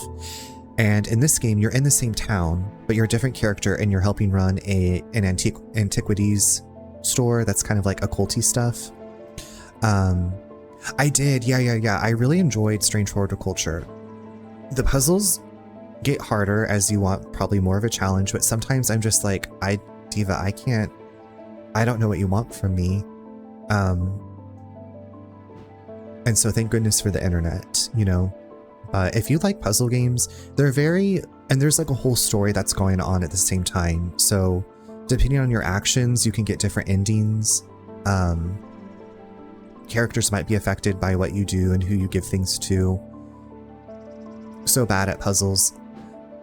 I've seen you do the New York Times puzzles.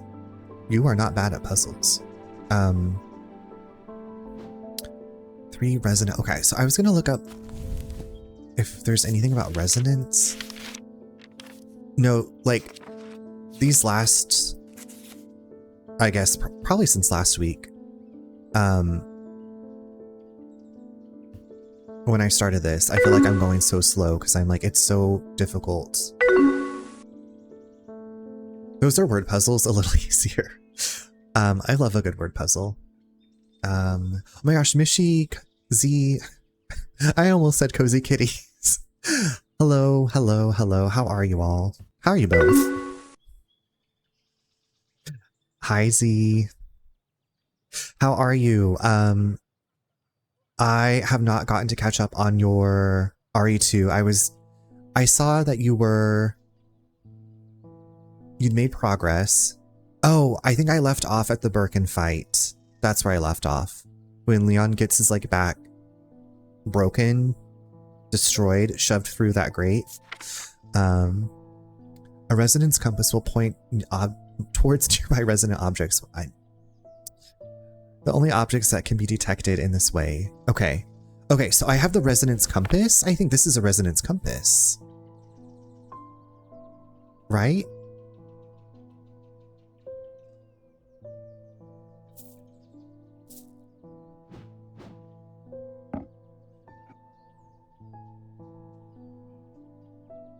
Okay, so everything's resonant. 3 resonant objects, lightest first, heaviest last. How am I supposed to know this? I've made progress and I only got a bit further than that, so not too much to catch up on. Okay, yeah, I was like, okay, here's where we switched over. I hope that you've been having a wonderful day. Hope your evening's going well. Back broken? Yes. Capri, I don't know if you've played Resident Evil 2, the remake, or if you've watched it, but there's a scene where Leon just gets beat up. And I'm like, I don't know how. Well, there's so much of that. I'm like, I don't think you're gonna come back from that. Wait, Z, you know Capri? I love that. I don't know why I sound so surprised. You know Capri too? You really understand why Leon has back problems later on after seeing everything that happens to him, right? Well, okay, and also, like, the very beginning when they can't, like, get out of the car in Raccoon City in the semi, and then they get hit by the semi, and then the explosion that, like, throws them into the cars. I'm just like, I would just lay there. I'd be like, I'm done. It's over for me. I'm done. Oh, that is so cool. Bisky. I did play RE2. It was so scary for me, but so good. Now, have you played the rest of them? I'm glad you got to play it though. But yeah, there's that scene with Leon. Leon Sasha Kennedy. All right, Nishi. Sending you all the best thoughts. Okay, I hope the doctor gets to see you soon. Thank you for taking the time to come by. We'll keep you some company while you wait for the doctor. I have them on Steam, but haven't played any more. ... yet. Understandable, yeah. Hi, Coco. Creepy shift. Uncle Joe's Motel. Coco. What? What is this? That title is just cracking me up. You could have just left it at Uncle Joe's Motel. You could have just left it at Uncle Joe's Motel. They don't need the creepy shift. I see you have questions. I do have some questions. You have to play that now. It's so fun. Actually, yes, play it.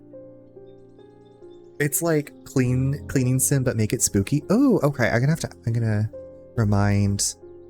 Check out creepy shift. Uncle Joe's Motel. Thank you. I have not actually played. Have I played a cleaning sim? I mean, Coral Island is kind of a cleaning sim. Like you're cleaning up the ocean. All this stuff. Y'all, if you don't know Coco, Coco's just lovely. You should give her a follow. She's playing anything and everything. And you were just playing this like vampire, something with vampires. You're biting people, maybe. Bite night.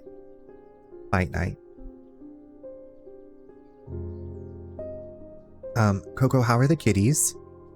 We were all like commiserating about how cats can be wild sometimes, because today I had to put Jumbles and Jasper away because of their like disruptiveness. I don't have an office door, unfortunately.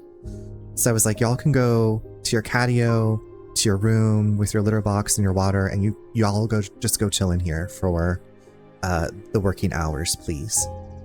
Because this running back and forth, jumping up onto the desk and then like launching off to go charge that way. It's like, I love that y'all have energy and you are senior citizen cats, but can you please? Yeah, it's been, I don't know. It's been like the last few days too. The story gets a little deep and traumatic, but the cleaning part of the game is addicting. Oh my god, I was not expecting that from the motel. Uncle Joe's Motel. They are lovely. We had some outside time and now they are napping. Aw. I'm glad you got the outside time in. Hopefully that was like nice and restorative for you as well. Oh my gosh, this game. I love puzzle games, and then I'm just like staring at the screen for like 5 minutes. It's been 60s and lovely here. That's what I think it was like in the high 60s today and sunny. So it'd been warmer than that. And then it's getting colder, but you know what? It's coming. The warmth is coming. Our hydrangea, I was worried that it got frostbitten, but it seems to be okay. Gotta go put my dishes away so Kiki can stop drinking my milk. Okay, that sounds good. She's gonna be so mad at you. Yeah, just kind of all over the place. And then, like, having grown up in Kansas, I'm like, okay, I know, like, when temperatures swing a lot like that, that can cause tornadoes. And, like, when we were visiting here the last time before we moved here, there was a tornado warning, and I was like, what is going on? I didn't think that tornadoes happened out here, sillily. Tornadoes, earthquakes, hurricanes, like, everything's happening. Everything, everywhere, all at once. Everywhere I go. Like, where's the safest from weather events place to live? Outer space? Maybe outer space. Maybe outer space? I don't know.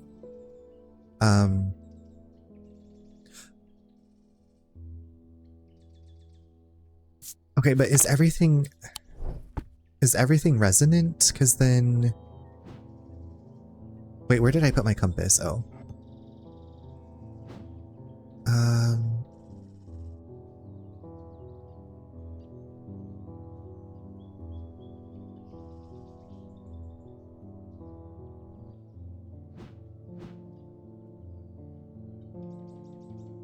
Okay, so... Can I not stick this here? Excuse me, I want to stick it. Oh my god.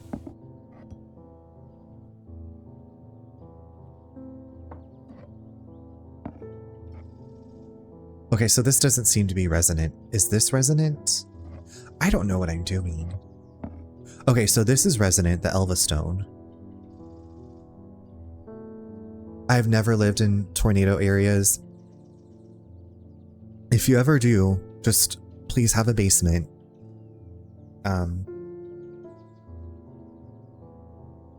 That would, when we were house hunting for our first home in Kansas City, our realtor was like, okay, what are your, and it was like basement, like it has to have a basement. A garage would be nice, not in an HOA would be great. And she's like, okay, I can work with that. Asteroid showers seem bad. Yeah, they seem like they could, you know, cause some bodily harm. Mayhem, do you come here often, or have I just been left waiting for a towel? What kind of towel do you need? I got beach towels. I feel like the Northeast is pretty safe, but doesn't it get really cold? I want to live somewhere it doesn't get really cold. There's no, but I like to be outside. I like to be outside in my skivvies.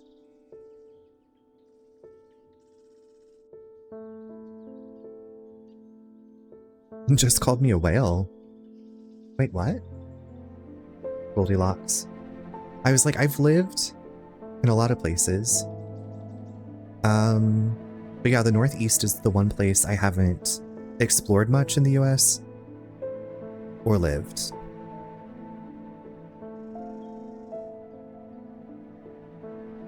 Maybe.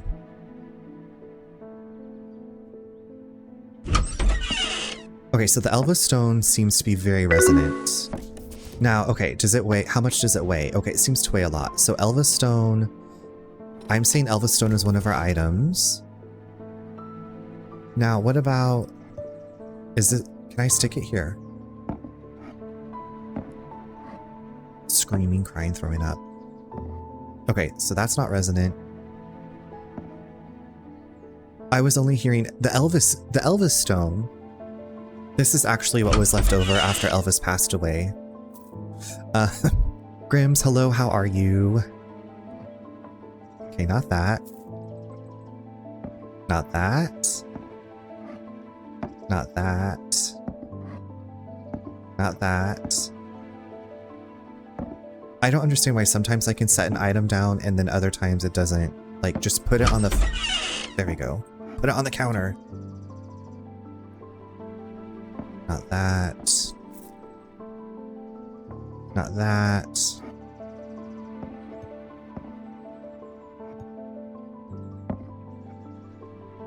Nope. Nope. Okay, so this is resonant.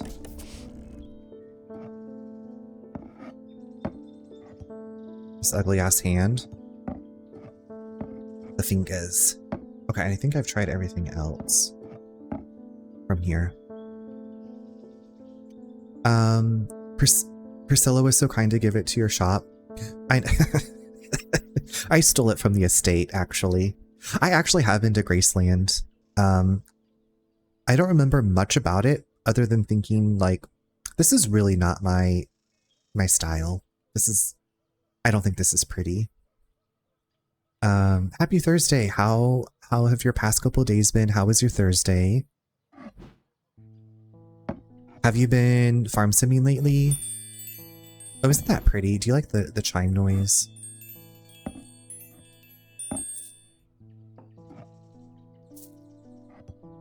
Okay, so this is resonant.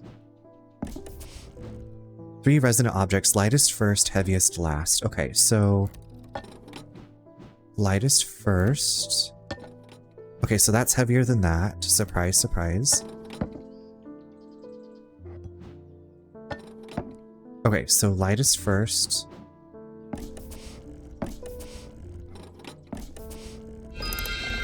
Oh my god, I did it.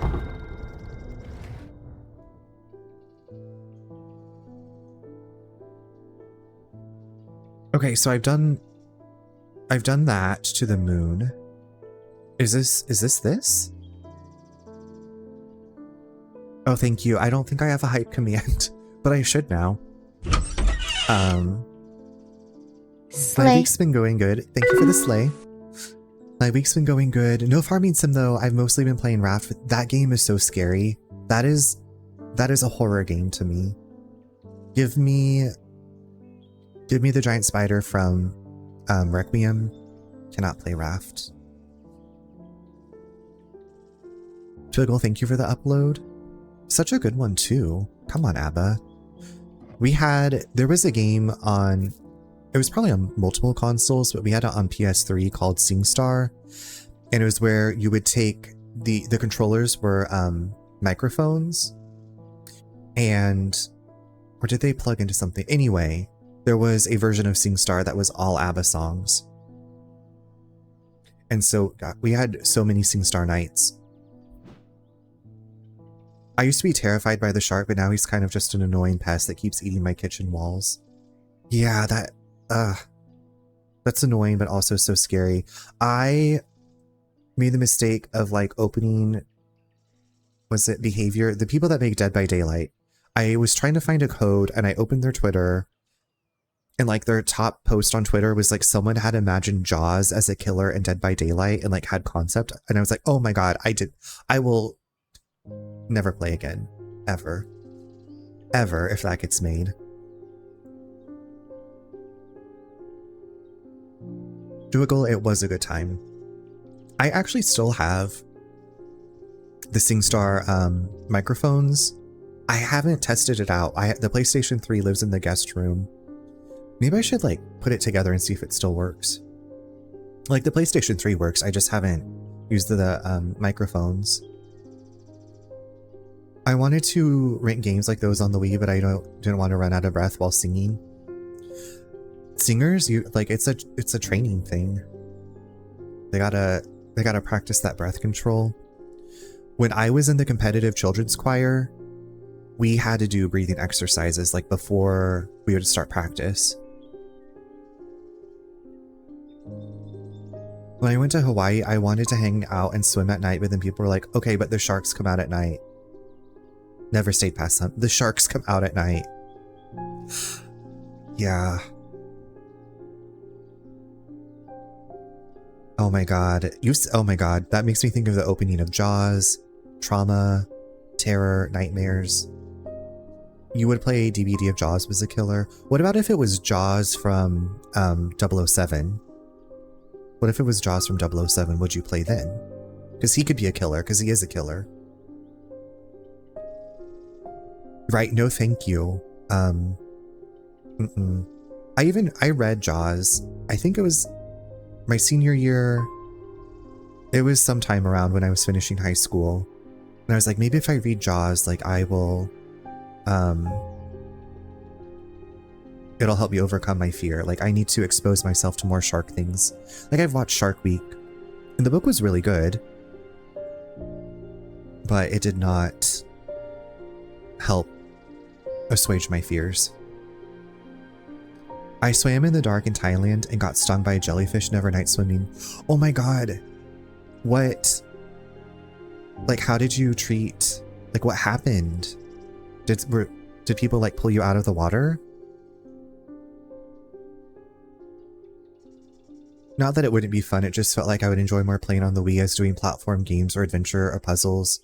Or if it was a music game, you would just move the Wii controller. The Wii had Resident Evil Umbrella Chronicles and Darkside Chronicles, which are like on-rails shooters, which are so fun, especially if you play with a friend. Because it basically retells the Resident Evil games, but with both protagonists. And you're like on the rails, kind of like, gosh, there was that arcade game where it was like the two people shooting it's not Time Splitters. Anyway, those are fun. Okay, but what if it was Sharknado as a killer? There's just, yeah. I mean, maybe. I can't imagine. I mean, that would just destroy everything. Interesting concept. Maybe start with Shark's Tale. Okay. Isn't Angelina Jolie in that? The breath control with the book on your stomach. I remember that. Twiggle, also thank you for the 10 stream streak. Thank you for streaking for so long. Yeah, Angelina Jolie as Sexy Fish. My favorite Angelina Jolie role, Sexy Fish. No, I was so excited for the first Tomb Raider movie with her. I had that soundtrack. I went to see that movie maybe 3 times. And I was like, I want to learn to do backflips and shoot guns like that. And have like the sexy strands of hair. My sister was there and we were staying at this place run by this mom and her kid, and they came in and put a paste they made with plants on my foot. They also doused it in apple cider vinegar. It was fine. I was fine. Stung so bad though. Okay, so always be traveling with apple cider vinegar. Got it?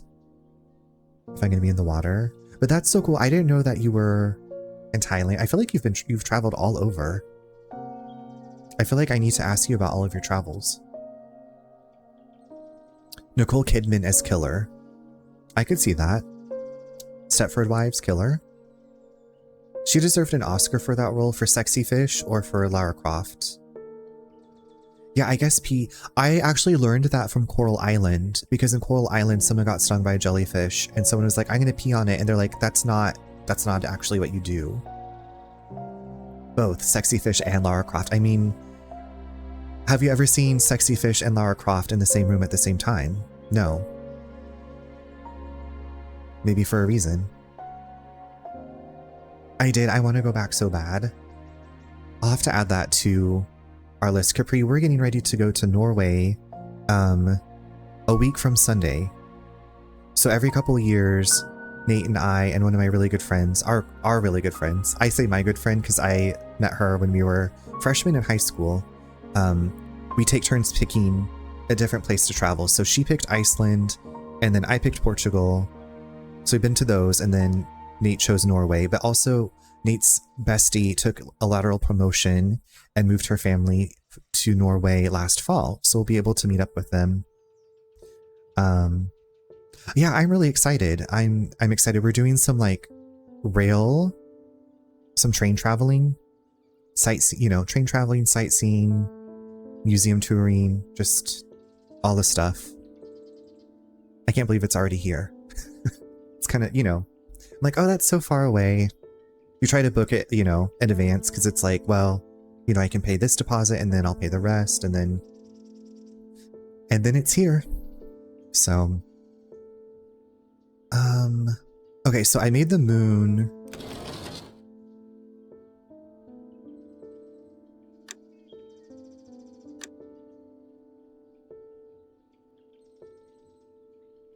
Is that...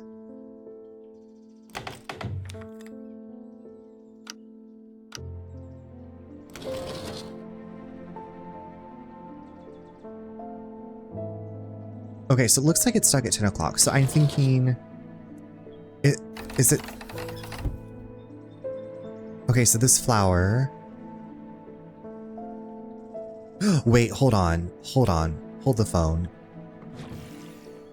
It's the other way, isn't it?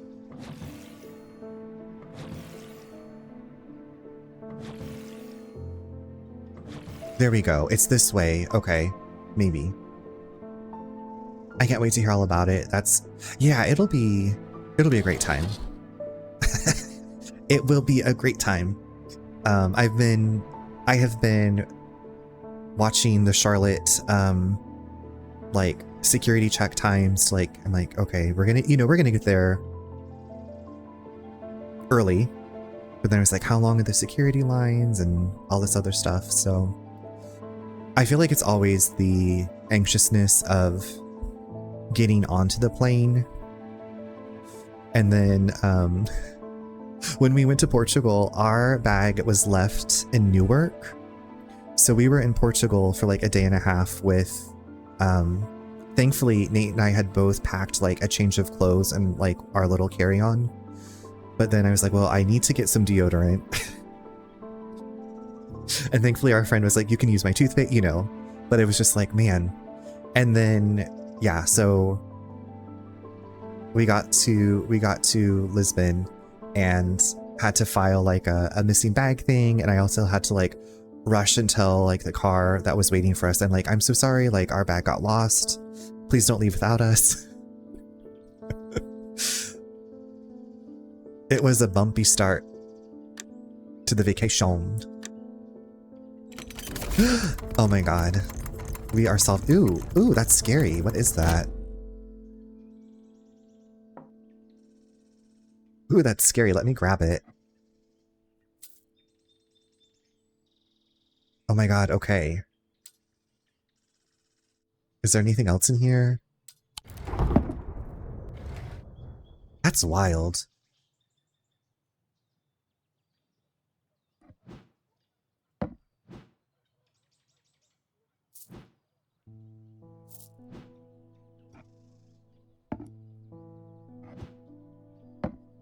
I swear something bad happens every trip, so stressful, but then once the one bad thing happened, great, yeah, great the rest of the way, yeah.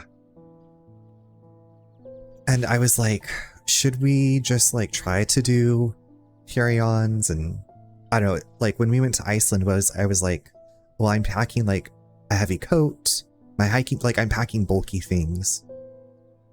So it'll be good. It's just, you know, always that like, wow, I haven't done I haven't done travel for a while. Like I'm always like that though. Like I haven't done this thing in a long time. Like what's gonna happen? Okay, stick that up there. It was beautiful. We went snorkeling in the fault. There's like a lake, I guess there is a lake that's like along the fault line, and it's like crystal clear water. It's very cold. So you have to like, I'm claustrophobic, and you have to like get into this wetsuit and then this dry suit, and it's like, you can't really move. And then they're like, okay, you know, you want to keep your hands back here and you're just going to kick, and you don't want to like move your body too much because that water's like ice cold. It was beautiful, and I will never forget that. But I was like, I'm glad I did that, but I don't think I want to do that again in that cold, cold water. I mean, but it was absolutely beautiful. I always risk it and bring a bag because yeah, like I want to bring sunblock, you know, my hiking boots. There's just some bulkier things. So, since it happened last time, and I was very thankful that I had a tag, like I bought one of those tag things and put it in there, because then I could see, I was like, no, look, my bag is here at Newark, right here, like, please, I need my bag.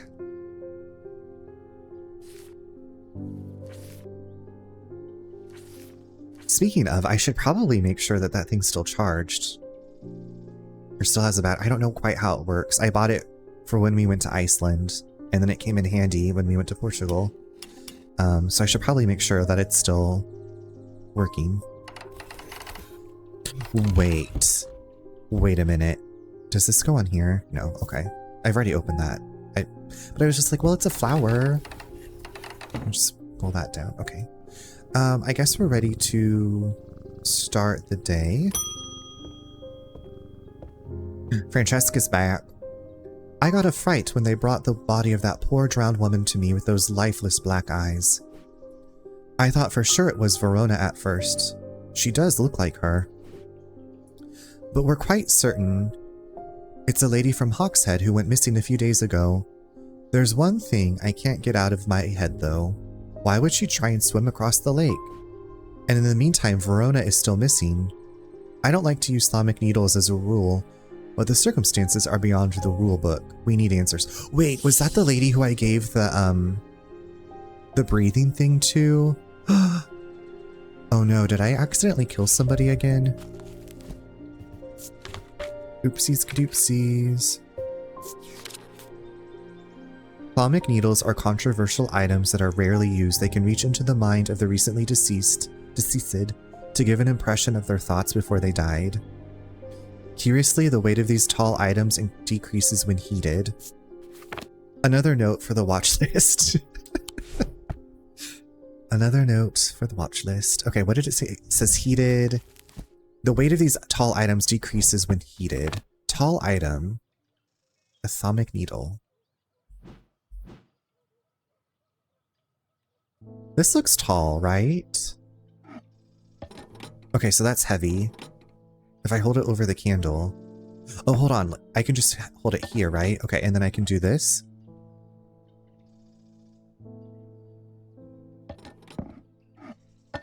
I just actually was wanting to hold the candle up to... item. I don't know if I'm doing this correctly.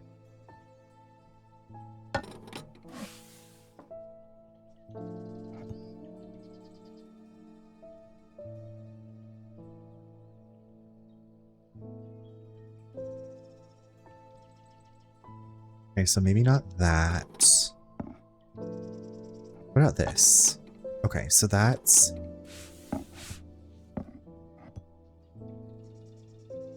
Like, how long do I have to heat it up?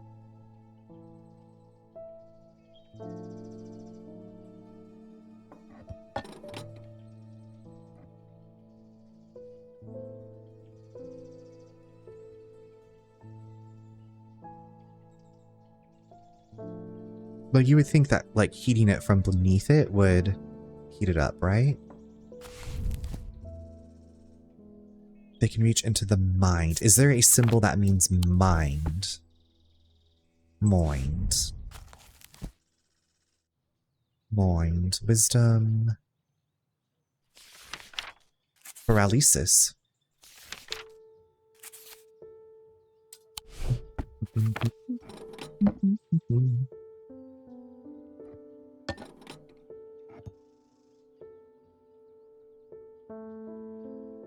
I mean, the wood would just catch fire, right?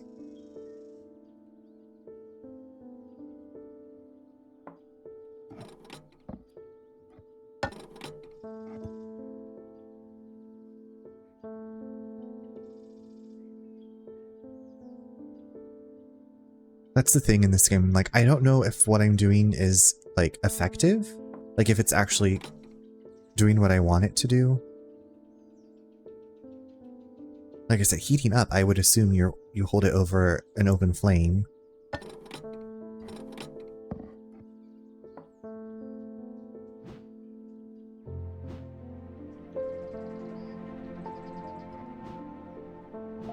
Did I try this hand already?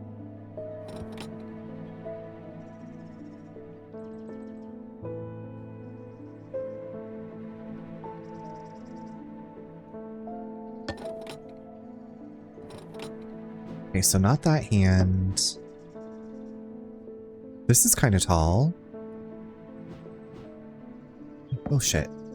Come back here.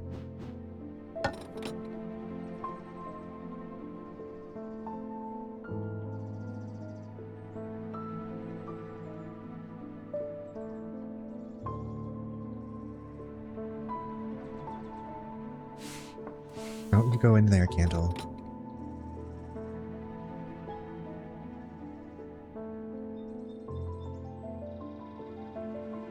Is there a gem of the mind? I can't remember.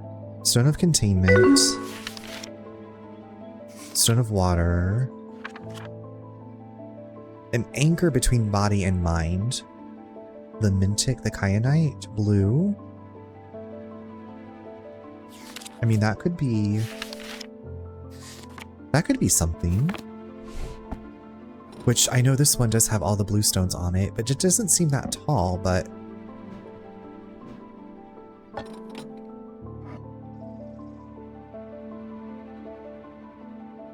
Auburn, thank you for getting your daily download. I hope that you're doing well. Okay, let me...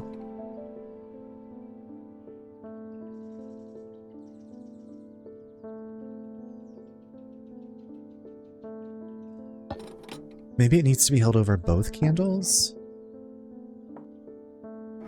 Like double the roasting? Double your pleasure, double your fun.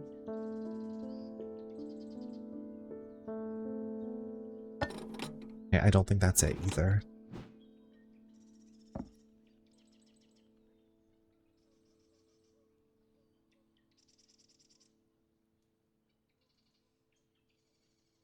I'm doing well. I'm doing well. I'm just trying to use my brain and it's dribbling out. And now I have that jingle. I'm sorry. We can think of another fun song to get it out of your head. This is the tallest thing, but is it? It's just not working. It's the statement of the great mitten double McGum.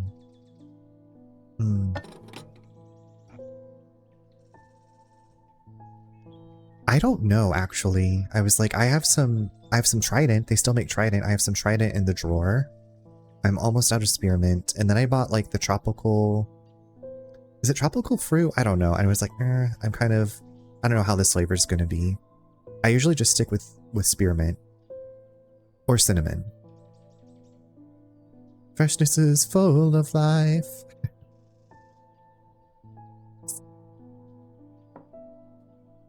Don't know.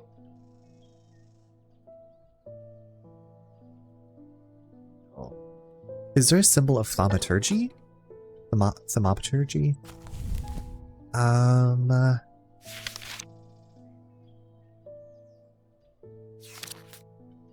miss the tangerine Altoids. Nerd, I don't know if they're quite the same, but Aldi has like sour. Were the tangerine Altoids, were they sour? They have something that's like sour mint, kind of, which sounds terrible. But there's like watermelon, something, and I don't know, I like them. They will not make your, I don't think they make your breath fresh, but they taste good. I used to have a very strong chewing gum preference, and now I can't remember what it was. I hated, there was what I called like the cheap bubble gum. There was one called like Big Chew, which I think when I was a kid, it was like marketed like chew for baseball players. Like instead of tobacco, it was gum, but it basically dissolved into, it was so gross. I hated that stuff. There were a few gums like that. And then there was like the zebra stripe gum, which tasted good for like 5 seconds. I don't think they were sour, but it's been almost 20 years. I could totally be off. Maybe we could find some on eBay that have been locked away for all of these years. Truth, strength, good gracious, I don't... They can reach into the mind of the recently deceased.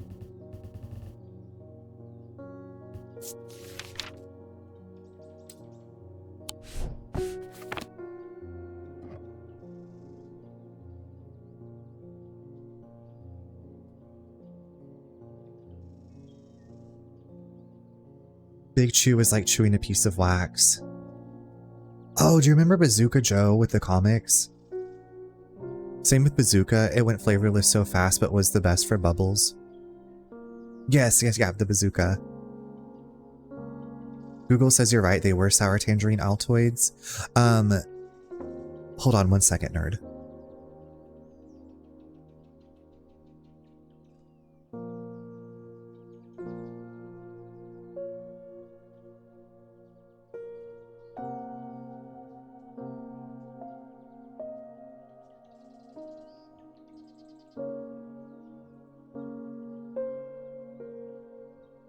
This is what I'm talking about from Aldi. They're Excitement, sugar-free mints, watermelon, green apple, and tangerine. And they look like they're like little Altoid type things. But yeah, they're fun. Now Bazooka Joe is a trip back in time, right? Planning to rob my closest Aldis. They're definitely... I keep them in the drawer with the gum, so I'm like, I don't have them out, because I feel like I'm definitely one of those people, if I had it out, I would just like keep eating them.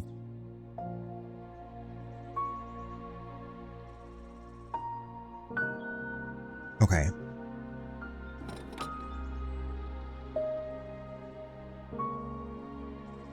Is this not close enough to the fire? Maybe it's just not the right object. They're not mints, they're legal drugs. I took some summer school class. It wasn't like summer school, it was just like a summer program. And I feel like it was about like safety and like drugs and stuff, you know, as a kid, because you're just going to be bombarded with these things, I guess they thought. And we had Tic Tacs. Like the teacher gave us like Tic Tacs, and one of the kids in class was like, "These are my pills." And the teacher was like, "Please don't say that." This is a class learning to like not like take whatever you find in your environment and take it. And I've never forgotten that.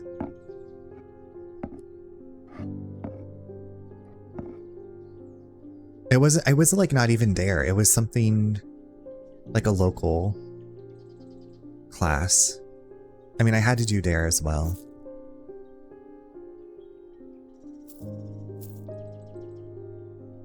I never had any of those drug programs.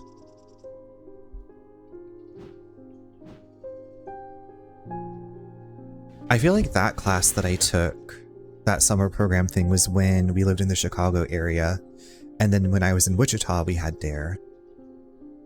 Is that better or worse than the teachers that say, "Did you bring enough to share?"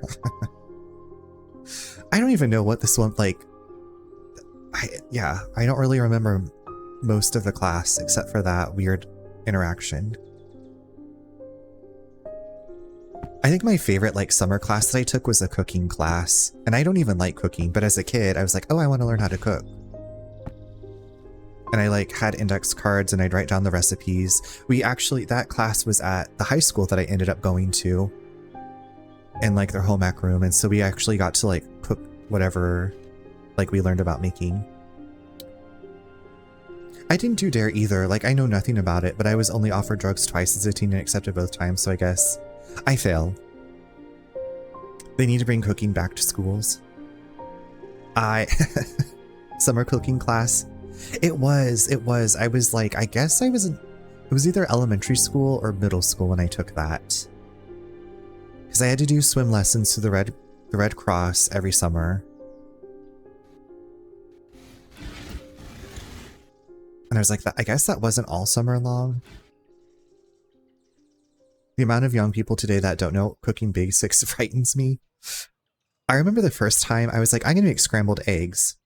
And I didn't realize that you needed like an oil or a butter or whatever. Learned that quickly. Yeah, we had to take home ec in middle school, but like we made snickerdoodles. Like that's the one thing I remember making, and I accidentally fucked up the recipe.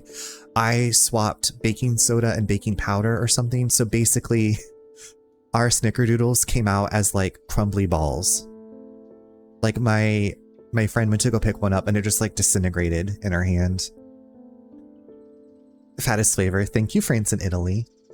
Right? Like now, Capri, I like to do this thing where I take our electric skillet and I fill it with hash browns and I season the hash browns and I flip the hash browns over, and while they're browning on the other side, I have like whipped up eggs and I pour the eggs over the hash brown. So it's like this hash brown egg casserole, and then add some cheese. And I use this Cajun seasoning called Slap Your Mama. That's really good. And then you can put it in a tortilla. You can put some salsa. I think it's good without like anything else, just in a tortilla. Sometimes I do like a light layer of mayo on the tortilla, and then I have the like with the eggs and hash browns. I was tempted to take a cooking class at the community college to get over my fear of knives, but I didn't and still don't use knives. I was like, there's stuff you could make that you don't have to use knives, but I was like, most I get, like when I make salad, like I cut up all the stuff to go into the salad. I made edible ash. It wasn't, no one ate them. And like, we didn't get to like redo them. So nobody in my group got snickerdoodles because of my mistake.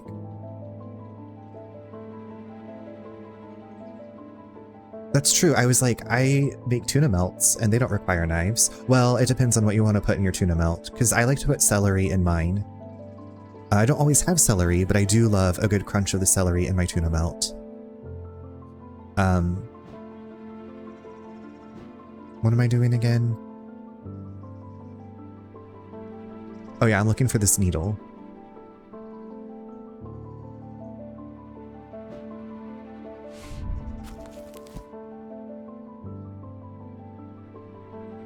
You can snap the celery with your hands, that's true.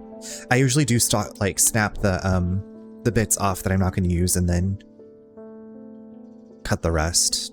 I love celery. I love celery.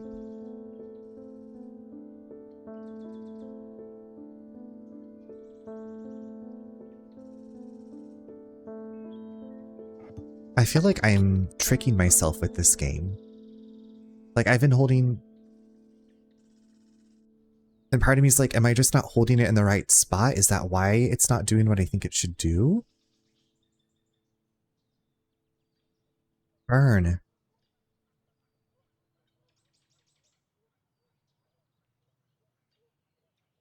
Okay, so yeah, maybe that's just not the right item. So is there another, quote, tall item?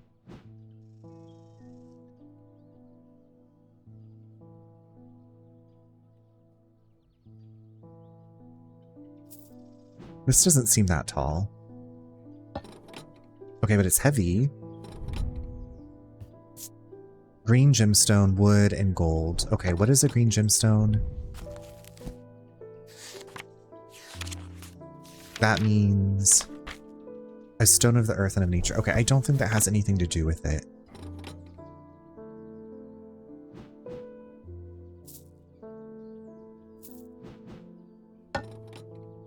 Are you a thalmic needle? Thalmic?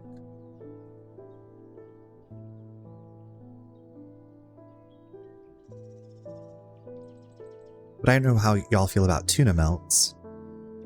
I usually just do mine in the toaster oven. And I have done them with like butter on the bread too, which is really tasty. Because sometimes I'm like, I don't want to cook them in the skillet and dirty up the skillet and have to clean the skillet. I'm too lazy for that today, so I'm just going to put them in the toaster oven.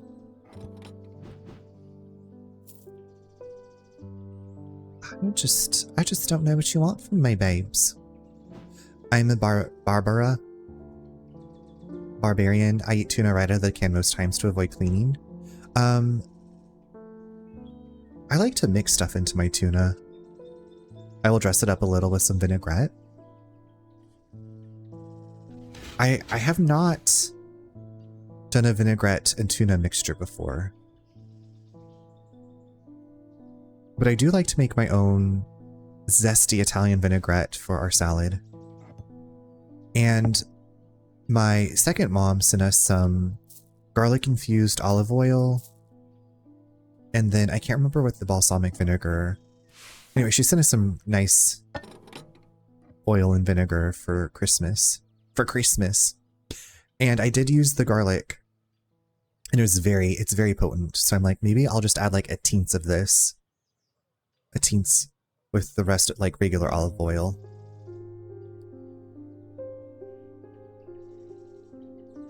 Just a splash of sherry vinegar or lemon juice with some olive oil.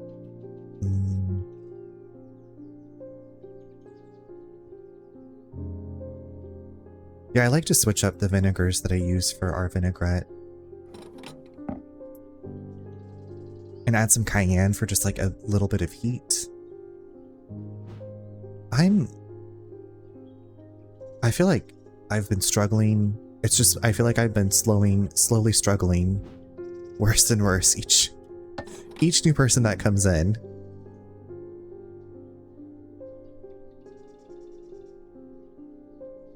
That sounds so good. I do sriracha mayo.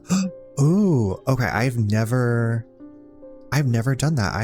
I need to try that because I do love sriracha mayo with my crispy green beans. If you ever make crispy green beans and dip them in sriracha mayo so just a little bit of minced garlic with sriracha and mayo and mix that together, it's the perfect dip for crispy green beans. I bet it'd be like a great dip for like any crispy, like fried type vegetable, like crispy zucchini, crispy green beans. Coco, that's what I asked for. Like, if I get something that comes with fries, I say, may I please have a side of mayo, no ketchup. I don't want no ketchup. I just want mayo, please. So like when I make burgers and fries at home, I dip my fries in mayo. Like I'll put ketchup on a burger sometimes, but why is this game so hard? Why is this so hard? Never get ketchup, really. Yeah, like on my burger, I want raw onions. I want mustards. I want a little bit of mayo. I want some cheese. If y'all don't already do it, mayo on the outside of your grilled cheese. Yes, I have done that a few times instead of the butter. It also works if you're doing a quesadilla in the skillet. I did do that a few months ago.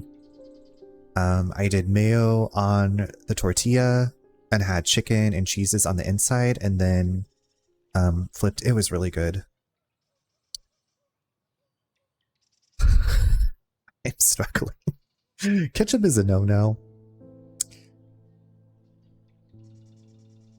I leave it to the food science gods to explain how it crisps it better. I feel like it also has a different flavor. I've never eaten a butter grilled cheese back to back with a mayo grilled cheese, so I can't say like, yes, I know that, but it is good. Grilled cheese.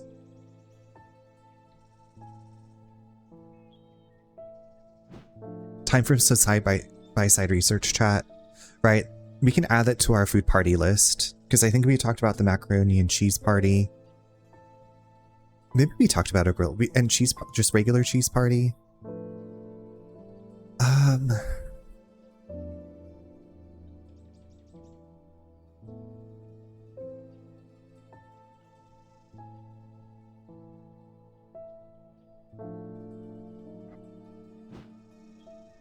trying everything here.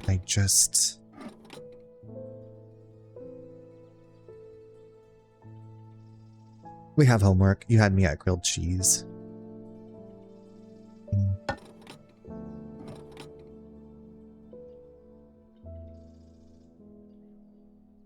I also really like to put apple, like thinly sliced apple or thinly sliced pear on my grilled cheese, depending on the cheese that I have.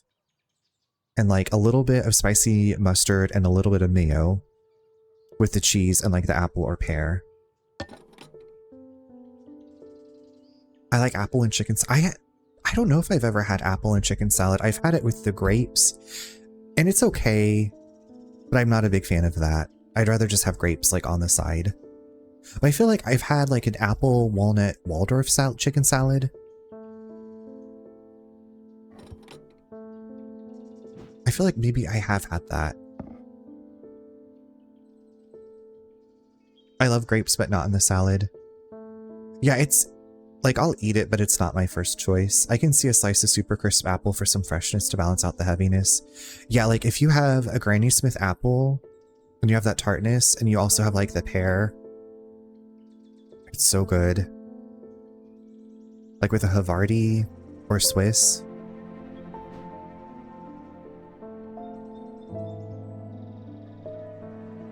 I first had that at some diner in Denver. I was visiting a friend a long time ago. I think maybe it was at a brunch place. We probably were out for brunch. Frozen grapes in the summer. Thank me later. We usually have lots of frozen blueberries. But I would also go for some frozen grapes. Okay, if I put... Okay, maybe I have to put all of the candles together. Maybe I have to put all the candles together. What do you think about that? Now what you think about that? Now you know how I feel. Say you can handle my love. Are you for real?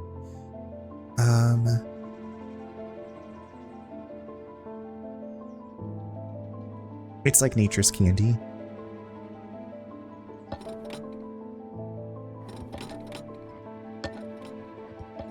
Can we not have all the candles together? This might be the one I have to look up because I hit a wall.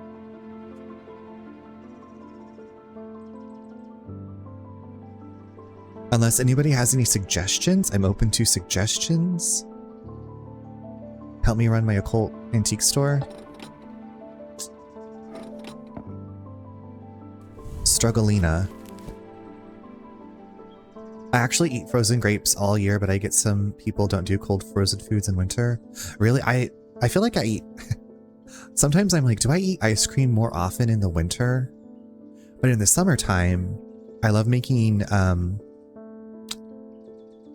Sprite floats and also sherbet floats. So Sprite float is vanilla ice cream and Sprite, and the sherbet float is like orange sherbet and Sprite. It's so good. It's like not light and citrusy and so tasty. So tasty.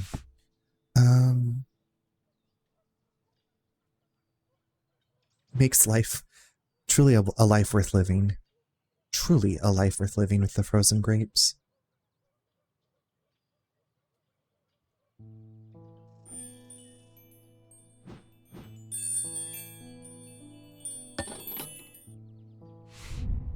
Okay, but that means protection, doesn't it? No. Deception. Okay, well... I'm like that too. Eat more ice cream in the winter.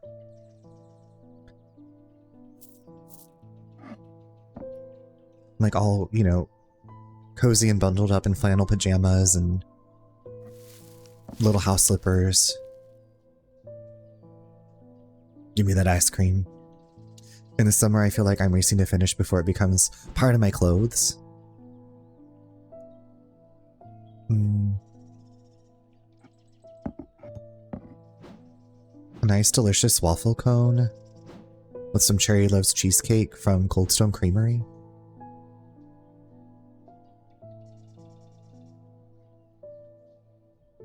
Okay, is there just a hint to tell me Thalmic Needle? I just want a hint. Because I'm like, am I not holding it correctly?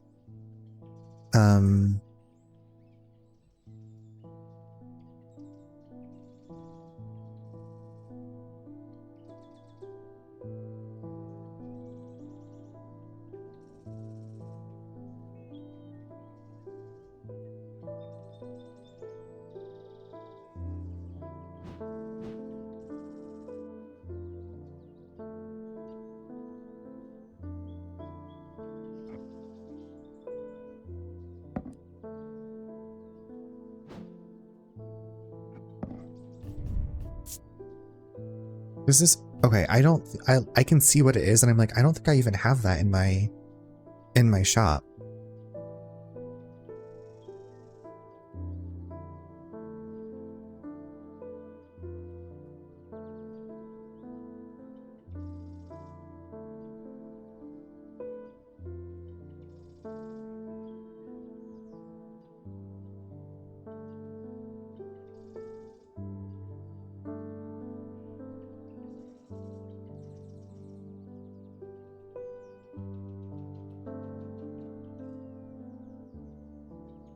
What the fuck? I think there's only 2 cold stones left in all of New York, sadly. I lied, there's just not many. Oh, they're all hidden away from you? Why have they got to be so far?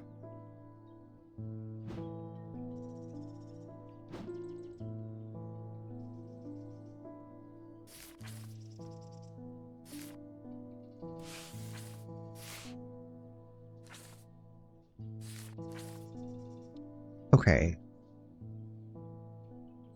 Trying to get the thalmic needle. I have unlocked the thalmic lens, which is this, and have identified... Wait, so we have to put objects on the plinth?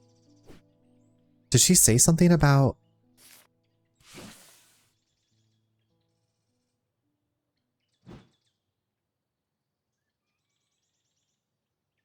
What is happening? What is happening?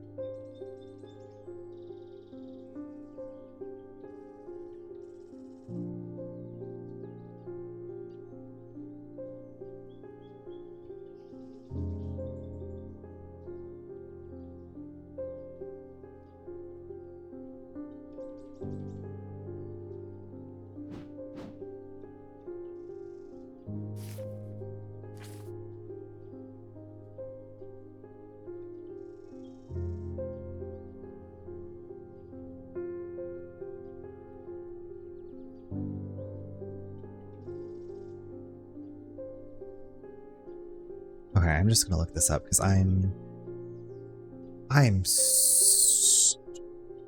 roast.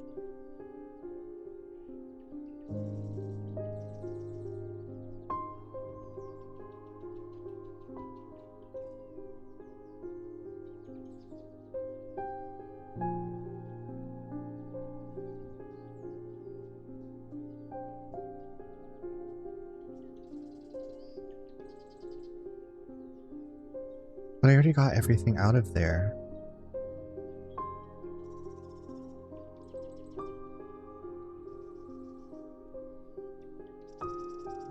Can you just take me to the main Strange Antiquities guide? Because I've unlocked that.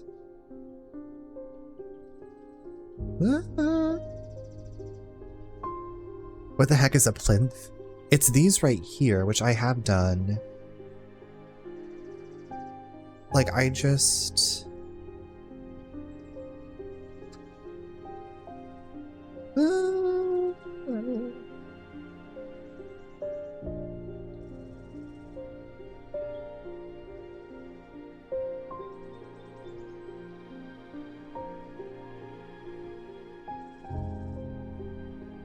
Unlocking the thalmic lens.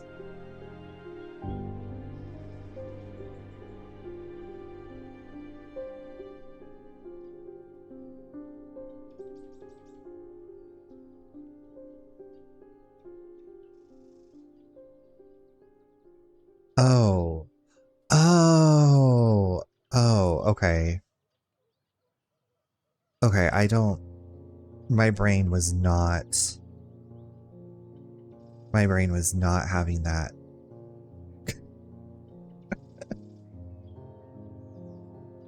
Okay. Alright. Okay. Well... Okay, so if we do this here... Okay, so I was onto something. I just had mixed up this solution with something else. That's my story. That's that on that. That's what I'm sticking with.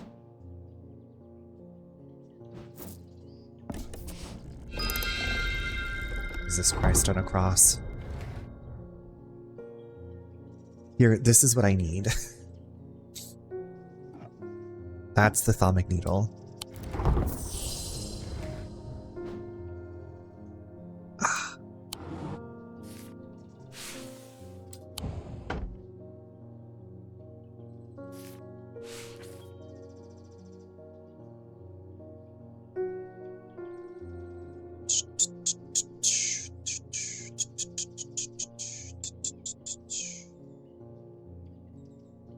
What was this?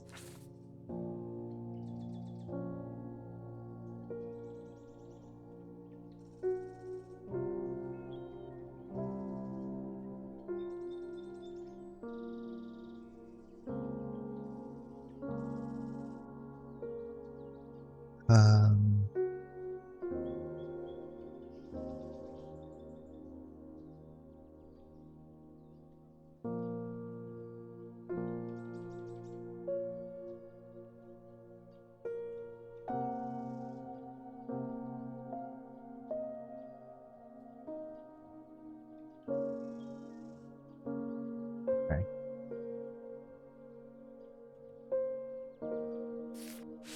It's like, what else have I missed out on? So then if I do this... Okay. So I just didn't have the item. I mean, I did, but it was just hidden away. Because I hadn't solved that puzzle. Lord have mercy. Lord have mercy on my brain. Here I did took all these candles.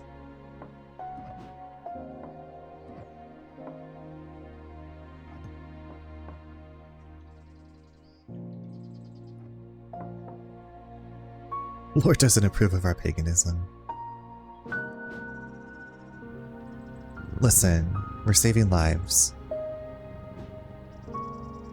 She'll get over it.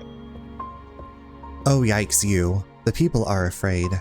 And they are right to be, but it is too late for them. They are of no use to us.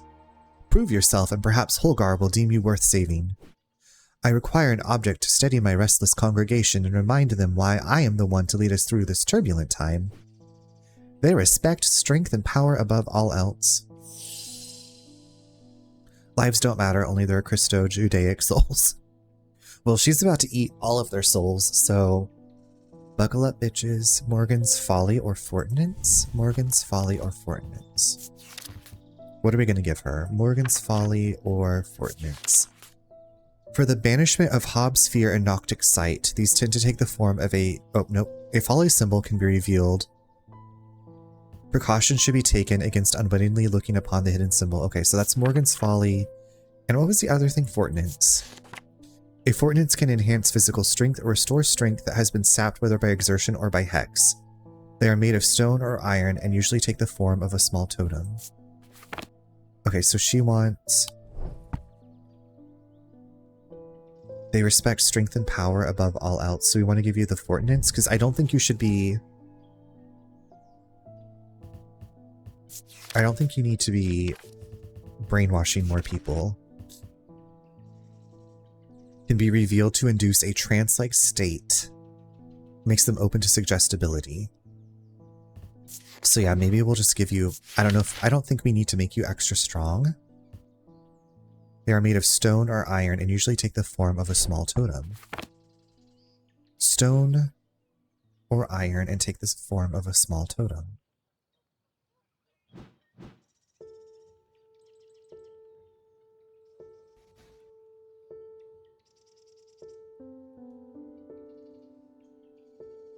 Okay, I think this is it because it also has the symbol for stone, gold. I think that's the symbol for strength. Strength. Yeah.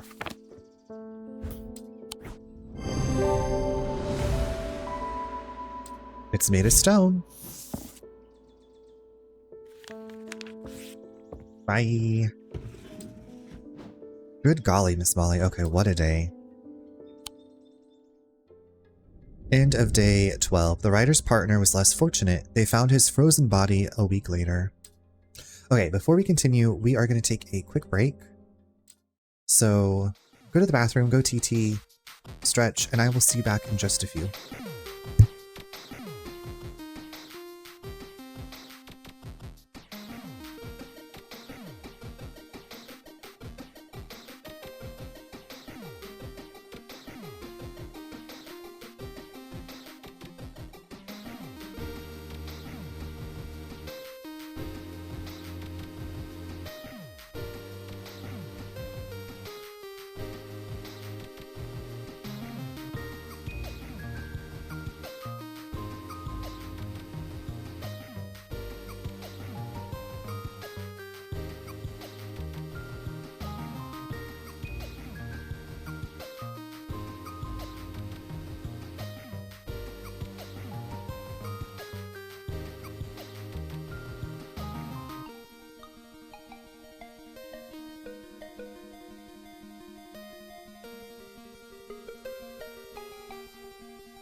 Welcome back, everyone.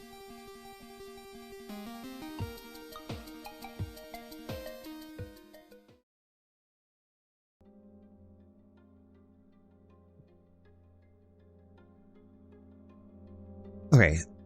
Frozen body was found. It's beautiful when you're in love.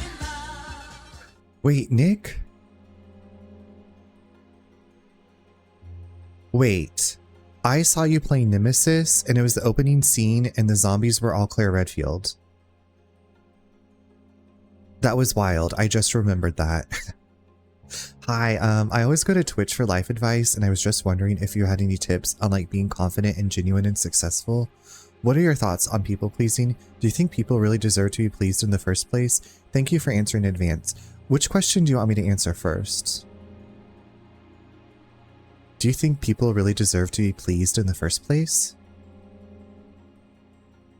It depends on what your job is.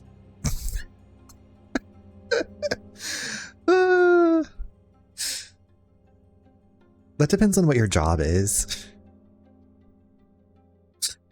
If you had any tips on like being confident and genuine and successful,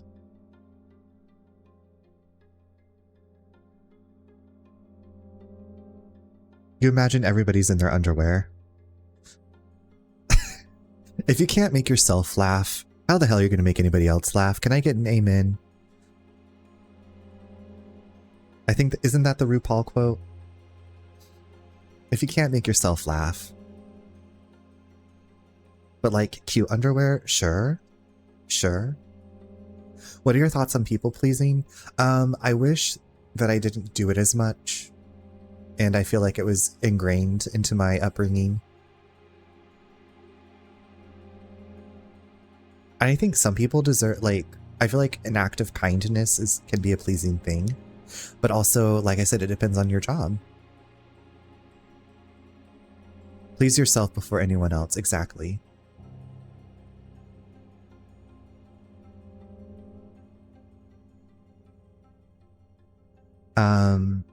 Wait, okay.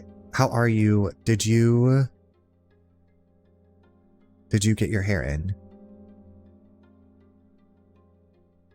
No, you're amazing. Y'all, if you don't know Nick with an H, another lovely streamer friend,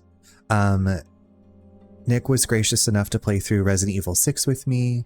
We also did the Resident Evil 5 DLC together. We've also, off-stream, played some Resident Evil Outbreak, and I was like, maybe we need to do a couple of those scenarios on stream. Now that I know that it's working.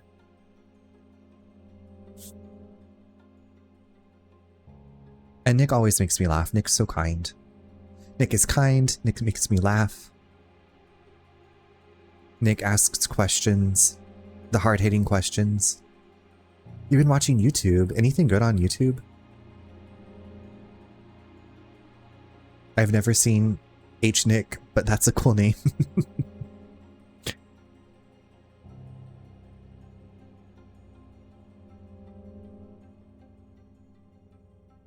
Hey, Nick.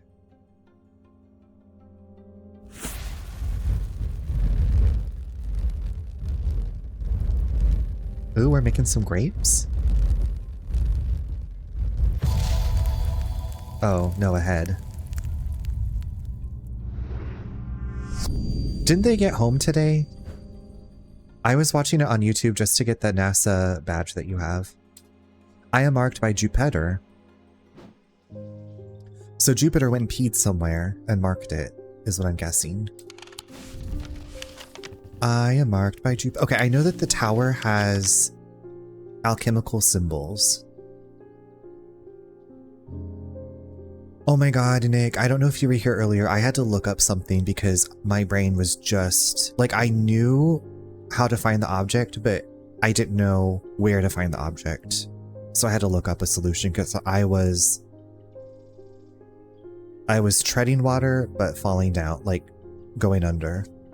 Like the Evanescence song. Tomorrow at 8 p.m. Central is expected... Wait, what? Maybe I misread the headline that popped up onto my phone. This game seems deep, no shade. No shade taken. I had to look up at least one solution for horticulture as well. And like this was like not even an extra thing. I like this person, like I had to find what they were looking for, and it just was not, my brain just was not putting it together. But that's okay. Here we are. Here we are. We're still moving and grooving.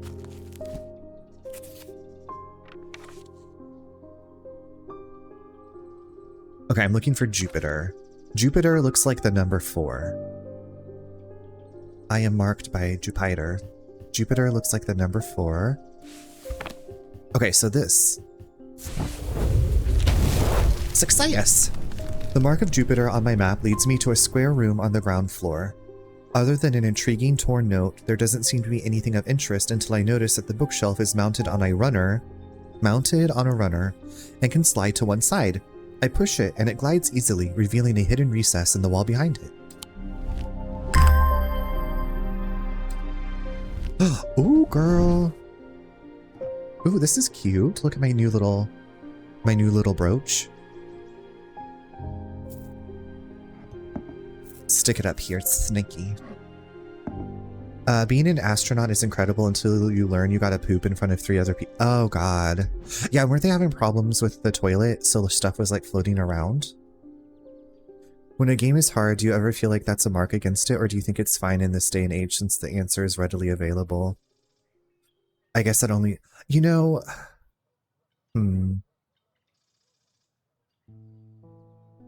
I think it's fine. There are people that really, really love the challenges.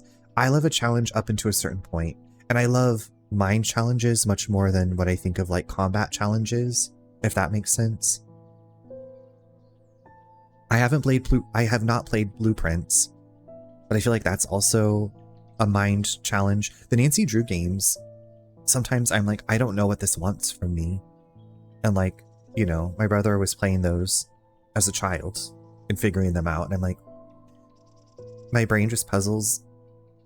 Like all of our brains, they puzzle in different ways. Because I'm also thinking about like Silent Hill having, because I'm pretty sure like even in Silent Hill 3 there was the option for like the puzzle difficulty. It wasn't floating around, but they had to go to the old method of vacuum sealed bags, and the ejector wasn't working 100%.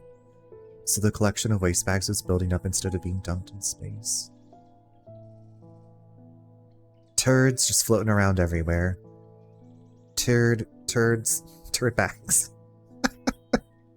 Nerd, when I was a young kid in elementary school, they showed us this movie called Space Camp, and Kate Capshaw, who played Willie in Temple of Doom, was in it. And that movie terrified me because it's like these kids get to go into outer space, and then like one of the people, I think it might be Kate Capshaw's character, gets like separated and is just like floating off into space. And I was like, absolutely not. That is horrifying. I would never, ever. I don't want to go to space unless it's like Xenon. Or maybe Event Horizon, which is on Tubi. Hashtag not sponsored by Tubi, but they should sponsor me because I feel like I talk about them every stream. Yeah, I think it's nice if you want to pour over it, but if you don't, you can just... Yeah, like, and I also... A lot of the games that I had guides for. You know I'm a guide girly.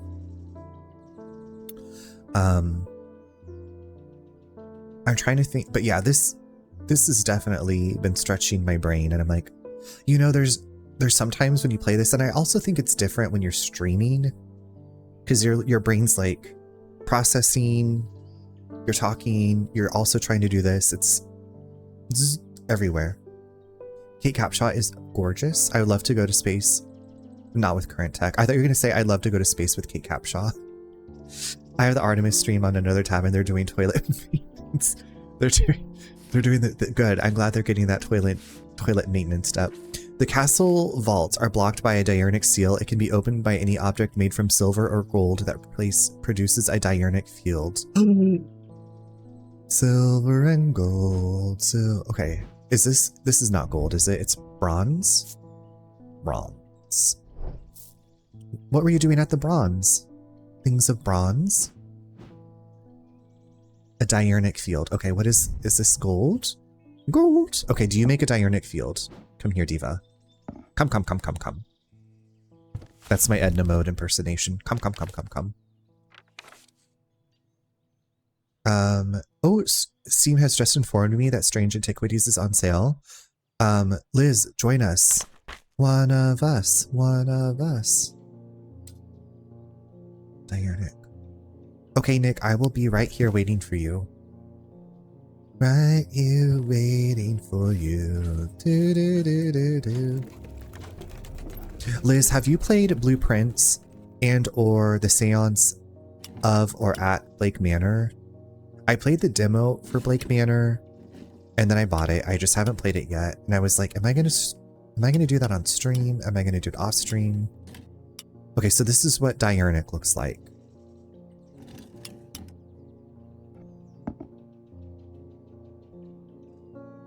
Castle Vaults. Okay, so this is Diurnic, right?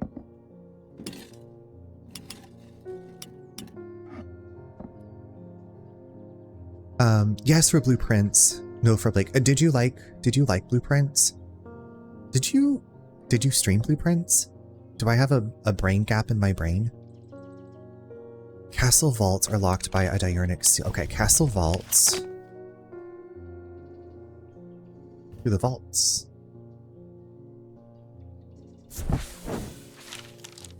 It has no handle. Okay, I realize tectonically sealed. Okay, we can use this item. Yes! The door slides open without a sound as though it has been kept well oiled over the years. Behind it, I find a large natural cavern that extends into the rock beneath the castle. Somewhat disappointingly, the walls are lined with racks of whiskey bottles instead of the rows of artifacts that I was picturing. Listen, you could probably sell the whiskey for a lot of money. When I show Edmund, he is delighted and he spends some time examining the dusty shelves. It is not long before he makes a find that I'm surprised I missed. I return to the shop with a spring in my step and a curious item that demands further study. Slay. You didn't stream it, okay. Balake Manor. Balaki Manor. I did like it. I love puzzles and there are so many of them. I think I reached the ending without figuring all of them out though, and I need an objective to keep playing. I ended up switching to something. Oh, gotcha. Okay. Yeah, I think my brother has it, so I'm like, maybe next time I'm cat sitting for him, I can play it just to test it out. Test it out for myself. I was happy that the Blake Manor had a demo. I also like the art style of it, so I feel like that can be important. Okay, let me just put the drinkware down here because we're getting cramped up in here, mama. Mamas.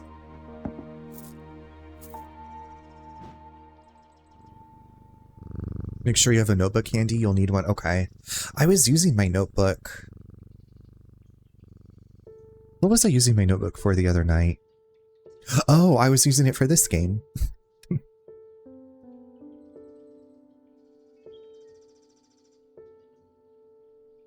A good thing in your opinion.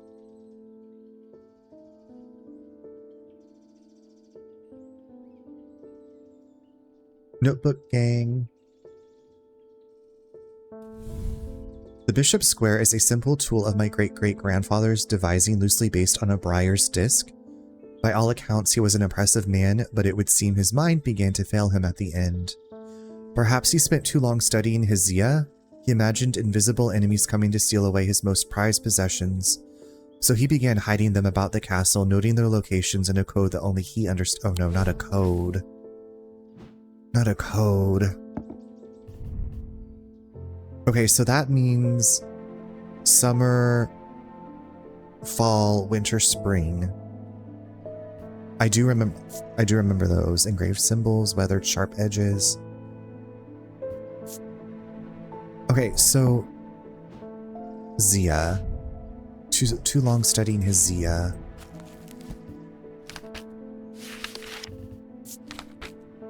Worn about the neck to place them closer to the heart, these innocent-looking items instill a sense of fear. Zias are made of any single material except wood or clay. They typically have no symbol or other writings upon their surface.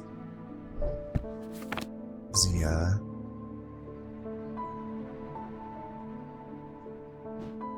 Now, okay, maybe I use this thing.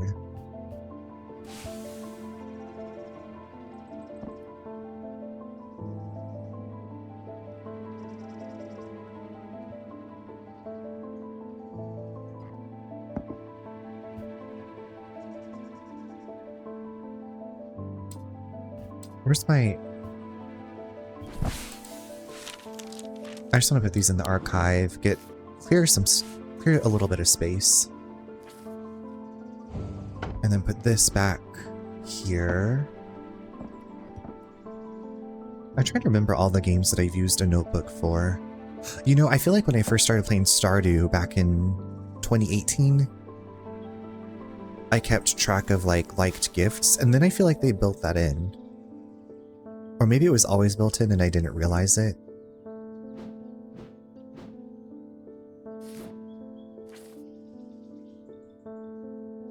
Imagine so began noting their locations in a code that only he understood.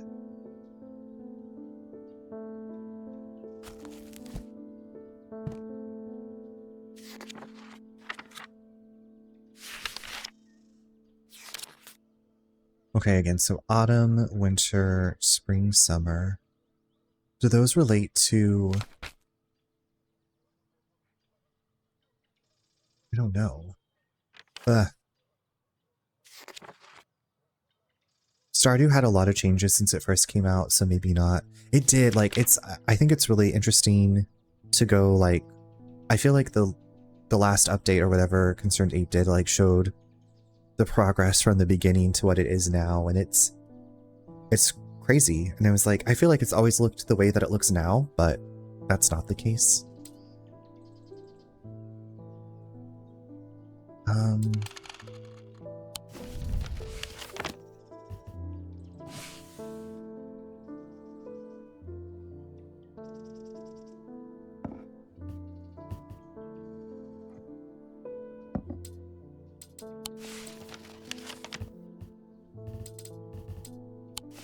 Okay, so the bishop's... Wait, where's my bishop square?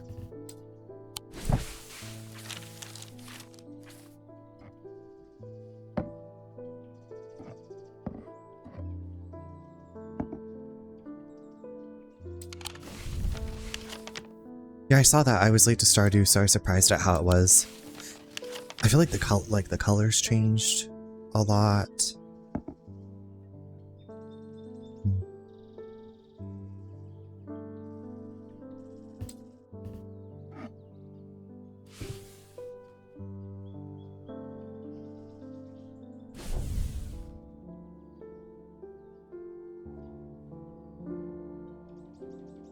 Okay, so he was hiding things about the location.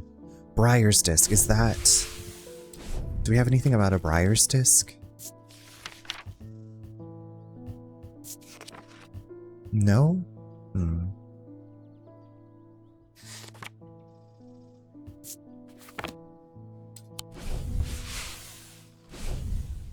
Bishop Square...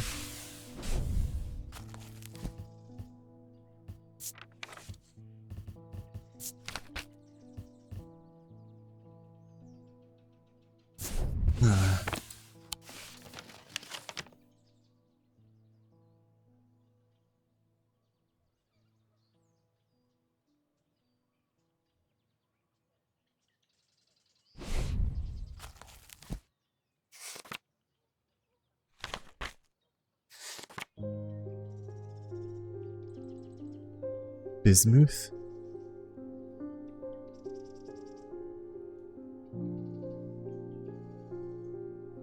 Part of me was like, well, maybe the seasons correspond to, like, other symbols, like...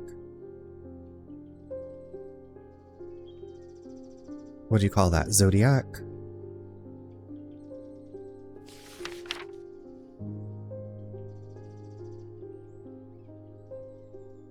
Well, maybe if there are weather symbols on the map, maybe those would correspond. But no, that's the... I don't think there are any weather symbols on this map. Like I said, I would assume that we would use this here because it talks about the grandpa hiding stuff here. Mars and... Oh shit, hold on. Hold on. Mars and winter. Mars and winter. Okay, so winter's this one. And Mars is this... Mars is that one. Okay, Mars and winter. Okay. Mars and winter. Rising in summer. So this is summer right here?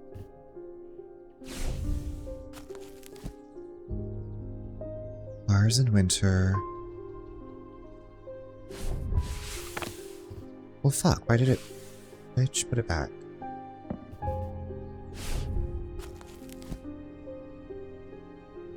Simone.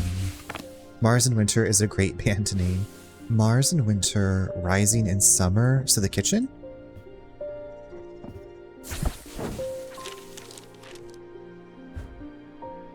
The smells and sounds of cooking greet me as I enter the castle kitchens. I feel a little foolish as I try to avoid the cook's glares while following the clues left to me by a mad old man. What was I thinking? I'm not going to find anything here. And yet, on the exact spot where the map leads me, there is something. A floorboard that has been cut and replaced. With a little difficulty, I lift it up and feel around in the cavity below before my fingers grasp something hard. Bum bum bum. Ooh. Little scary totem. Put him over there. Great. Great. Okay, so that can go there. Bishop Square, I guess you could go in here with that.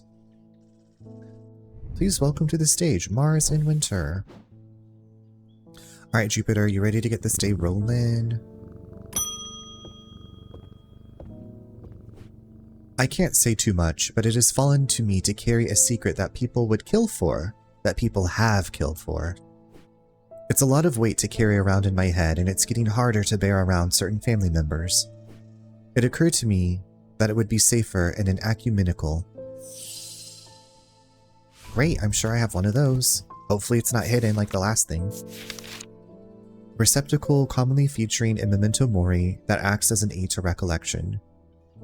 A memory cannot reside in both the mind and the ecumenical at the same time, and it cannot be stored indefinitely. When a memory has been left for long periods, it can begin to emit unpleasant vapors. An empty ecumenical, on the other hand, has an ominous presence, pulling at the threads of one's mind. Memento mori, a reminder of death.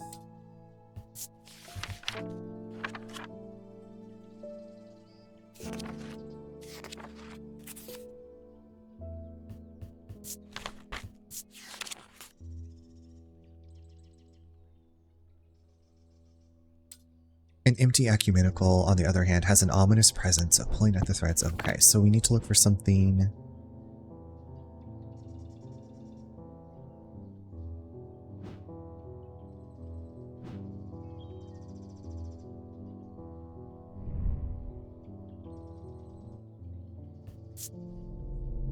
I can't tell if that low hum is coming from the item or my own imagination.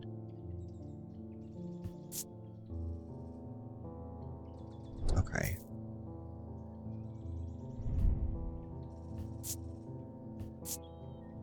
It's a sharp aroma. It would have something of death, though, right?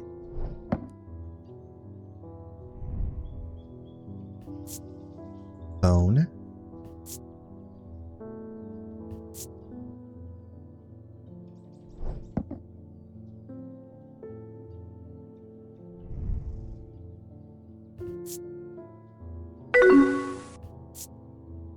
Stone. Stone bone. Gosh, I feel like I have to keep consulting this. And both the mind, on the other hand, has an ominous pulling at the threads of one's mind. I feel like I found something that says that. Pulling at the threads. Thank you for the lurk.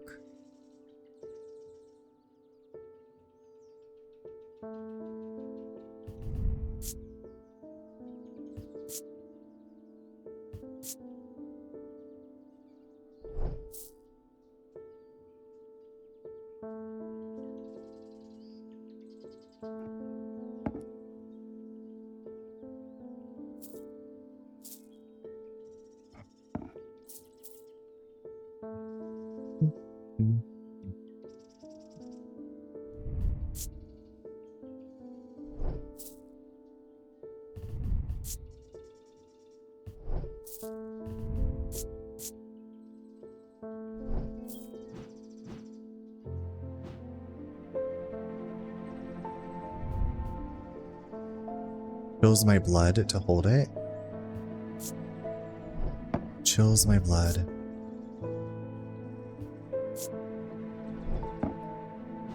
I know there's something I've looked at many times with my brain.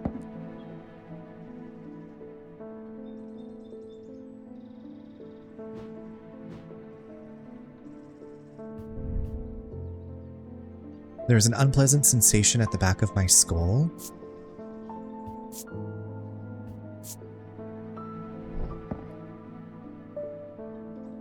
Okay, so the hourglass is making me think of like time passing by, and there is an hourglass in this picture. Pulling at the threads of one's mind. Okay, I'm gonna try this. Oh, success. An hourglass motif on the box and memento mori. Shadow anchor.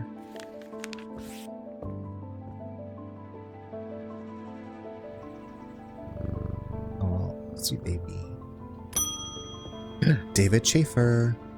David, where is... People are getting restless. The followers of Holgar have been marching through the streets with that crazed priest at their head. Not long ago, that sort of behavior wouldn't have been tolerated in Undermere. Now there are people joining in. Great. Thank you for the great news. Perfect. In answer to your question, yes, it is possible to capture a wandering shroud. To the north of town, if you follow the little stream up through the woods, you'll come out on a hilltop that was clearly of some ancient significance. It is not uncommon to see wandering shrouds there. Be patient, be still, and they will come. Your friend Barton. To the north of town. Okay, to the north of town. To the north of town, if you follow...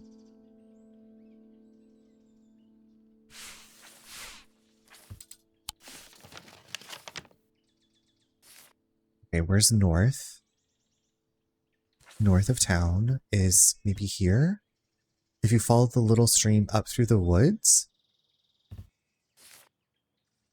Well, this is the only one that seems to have a stream. You'll come out on a hilltop? Okay, let's try this. I should not have come here. Well, fuck.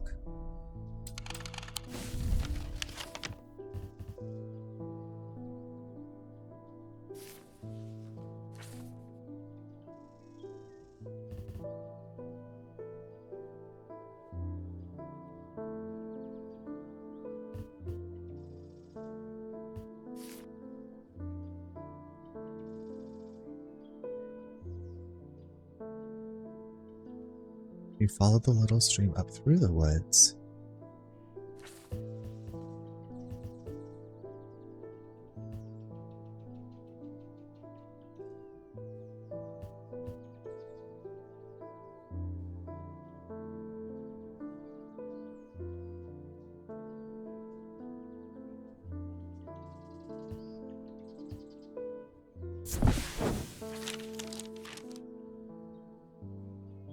After a pleasant walk along the beck, I reach a series of grassy mounds, the barrows.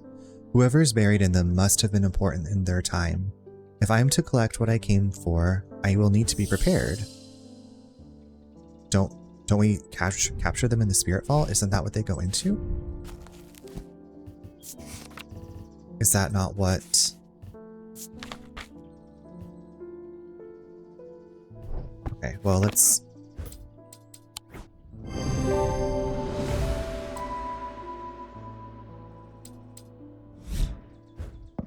I sit and wait, quietly and patiently, not certain exactly what I'm looking for. For some time, nothing happens. And then, long after my mind has drifted towards a warm fire and a hearty supper, I notice a movement in the corner of my eye. A strange thin mist has formed near one of the barrows. It seems to produce a sort of dark light. A contradiction that my eyes have trouble perceiving clearly. The ethereal creature, for surely this is a creature of some kind, ambles towards the vault that I have left out for this purpose, and I daren't breathe, as it slowly nestles itself within the receptacle. Slay. Great. Let's put this away. Then we can go to the Hall of the Shields. And we can use our spirit vault. I breathe deeply from the spirit vault, and it clears my mind. I don't care to linger too long down here, but I forge on until I reach the unmistakable Hall of Shields. A stone sarcophagus sits on a raised portion of rock in the center of the cavern. I hold the torch close to better see the inscription on the side of the tomb. It reads, "The sun's light will reveal my gift." Mystified, I cast my eye up to the walls of the cavern and search the shields for some other clue, but nothing stands out. The sun's light will reveal my gift. Do we not have... This is the sun bond? The sun's light will reveal my gift.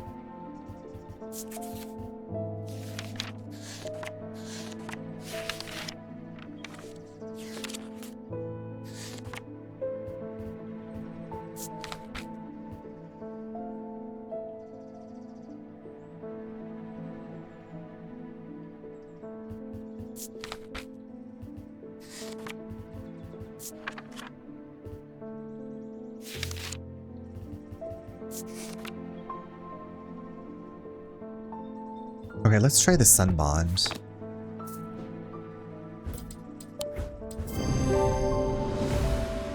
The sun bond banishes the darkness in an instant, half blinding my gloom-adjusted eyes and bringing summer's warmth to the cold cavern.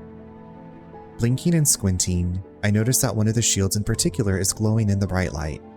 I reach up and pull the shield down to reveal a small cavity hewn into the rock behind it. Inside is a blood-red urn. It's the urn of Osiris. That is for sure the urn of Osiris, and we are going to put that over here.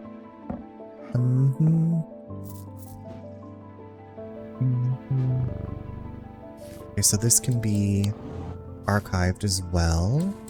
Now, is there...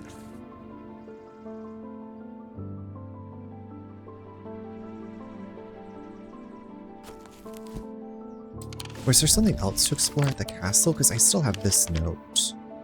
Mars in winter, rising in summer.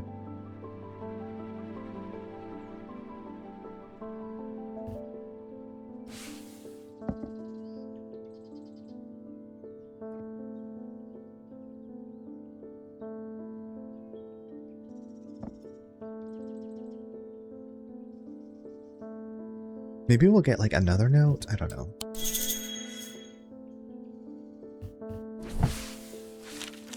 Let's take a customer.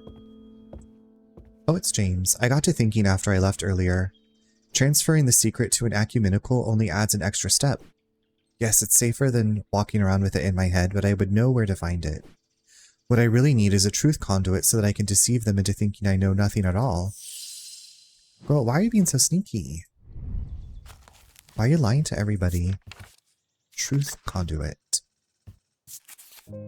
These items are used by tricksters and swindlers to distort and deceive. They do not warrant the designation of dark article that some want to apply to them, but they can be and have been used maliciously. Liar, lying liar who buys. Hi, Troy. Happy almost Friday. How have you been? How's your week? How's your night? I hope you're doing well. The gentle sound they produce anchors the mind as the spell is woven. Oh! This is the truth conduit. This is the truth conduit. I remember that cute little sound. I'm doing okay. I slept a lot today, but I'm making it. Well, hopefully it was restorative sleep. I'm glad you're doing okay. Thank you for coming by. It's always good to see you. I feel like you're always on the go. Are you traveling anywhere soon? Because I feel like you just got back not that long ago too. I live vicariously through your travels.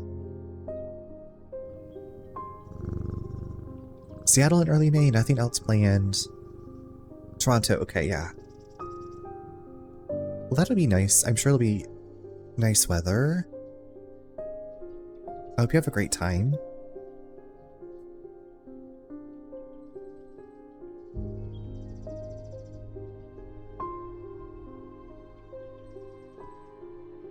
Will you be hosting trivia? Or will you be doing trivia while you're there? That was like one of my last pre-COVID memories with you in Seattle.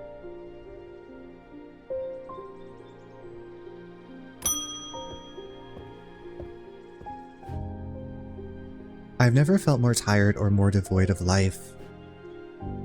An apathy has settled in my bones that I do not seem able to shift. But while I still have breath in my lungs, I will not succumb without a fight. By the grace of Grey, I will find a way forward. By the grace of Grey. Possibly, I'm hoping to meet up with some friends for photos, including Sam. That's awesome. Y'all, Troy takes photos, does take photos, and takes great photos. Amazing photographer. If you need photos taken, you wrote this. The apathy has taken control of my bones. I will not succumb. What, the grace of Grey, is that what she's, by the grace of Grey, I will find a way for an apathy. By the grace of Grey, apathy.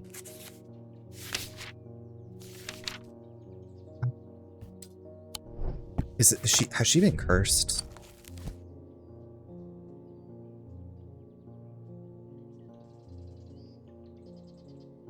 Burning blood.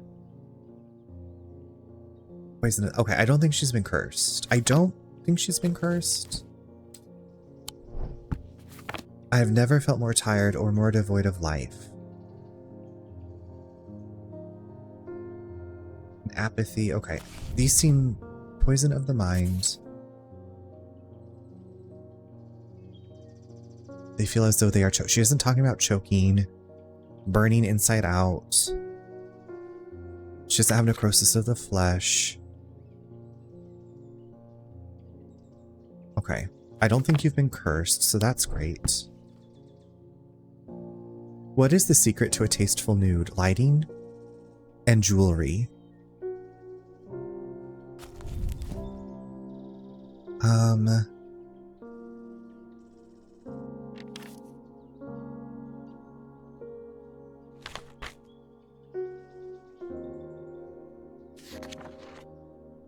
The grace of Grey.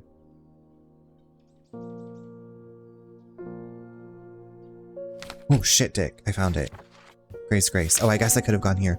Worn as a pendant to dispel melancholy. They share the design of it. Wait, I've already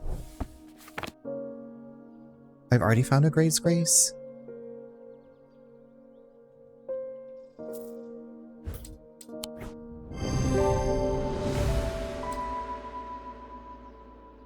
Okay.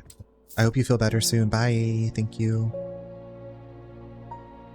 You need the heart of the ocean. I've had a tip-off about something exciting. Have you come across the so-called nameless gods? Did you also know that the tall stones that you sometimes find in high places were once doorways of a kind? And here's the exciting part. An inscription has appeared on the stone that sits atop Weatherlim. This is where you come in. I'm confident that a pit will open the doorway. The other option is a Babelia to read the inscription. But they say if you read the language of the nameless gods, you become cursed, which I can't say I like the sound of. I'm leaning towards the more direct approach, but then again, that could be dangerous too.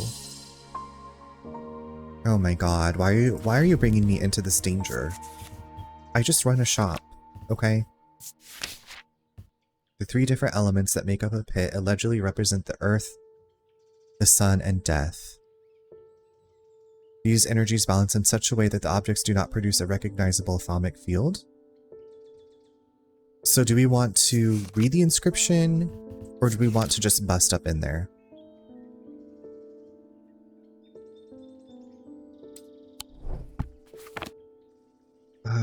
Do we have? First of all, do I even have?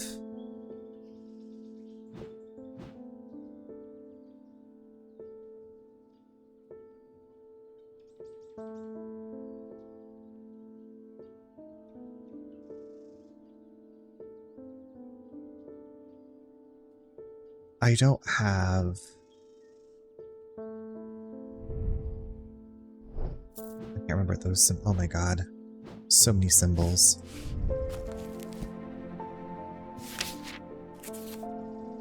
Paralysis. Paralysis.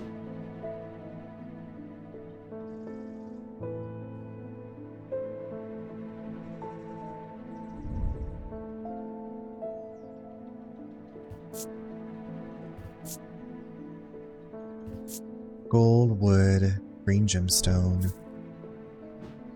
And this says a pit. The three different elements that make up a pit allegedly represent the earth, the sun, and death, or darkness. I guess it doesn't have to be gemstones. The Dradic, the Diurnic, and the Noctic.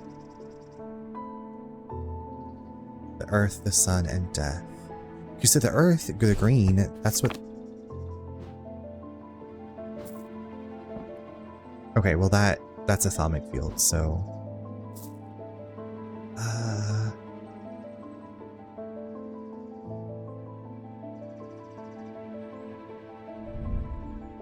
The eyes appear to be small green gemstones. Red clay. I find it unsettling. The eyes seem to pierce my soul. Love that. Love that.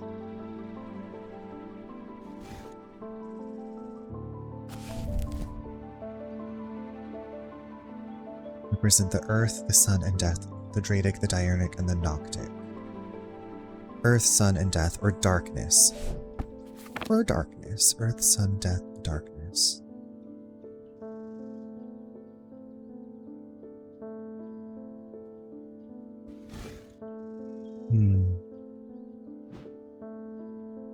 Thank you so much for the hydrate.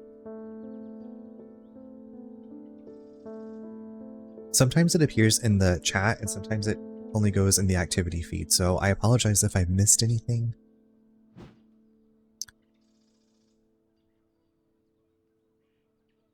I don't know what you want from me, Bubs.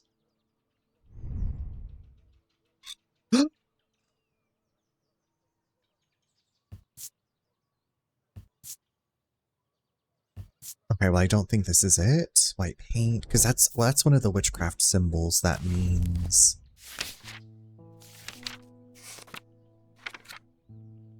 blessings. Blessings.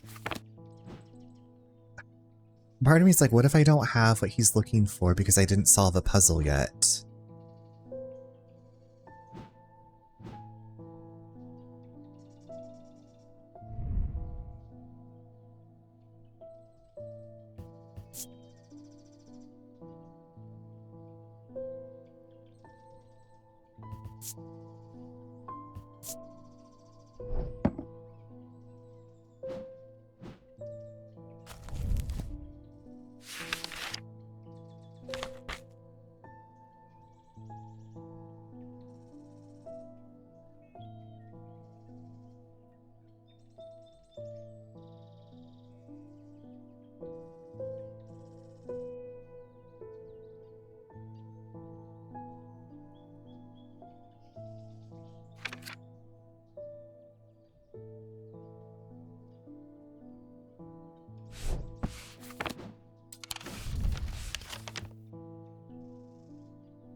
No, I just...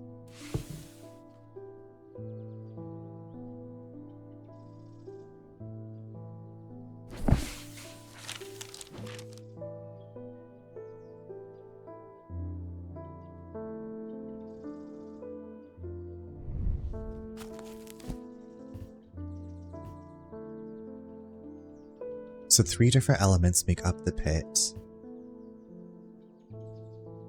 But that made a recognizable thaumic field. Bronze, black gemstone.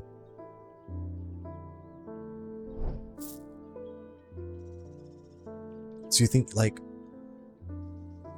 Oh, hold on. Silver, gold, blue gemstone? No, what is... I don't feel like any of those represent death. But that does make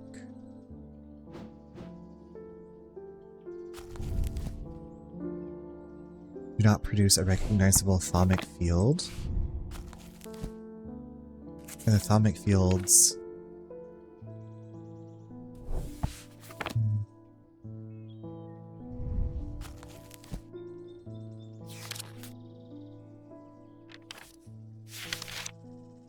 Anchor between body and mind. No, that doesn't...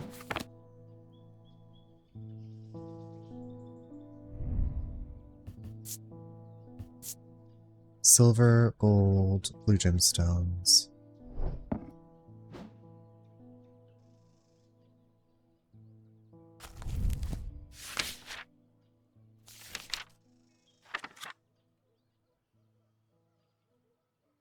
Silver means the moon. Gold does... Okay. So maybe that... Maybe this is it? Oh! Nope. Oopsie doodles.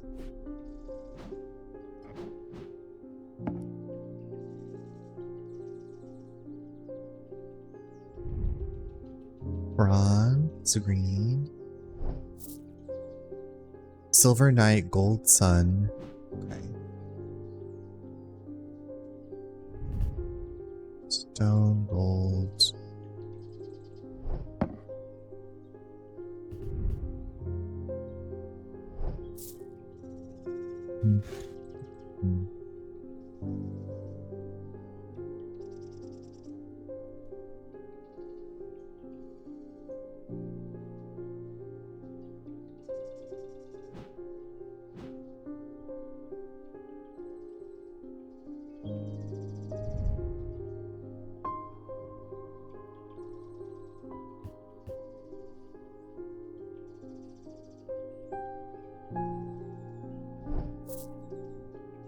Oh, that's the Tenebran cloak.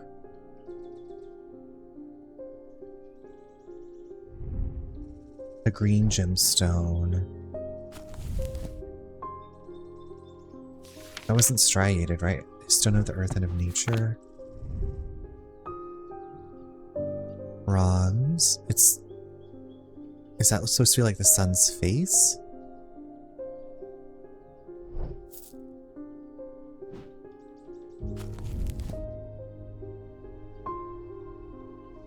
Three different elements, but this seems to be only made of two.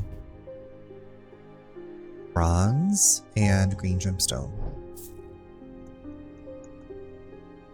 Yeah, that was 3. That's not it.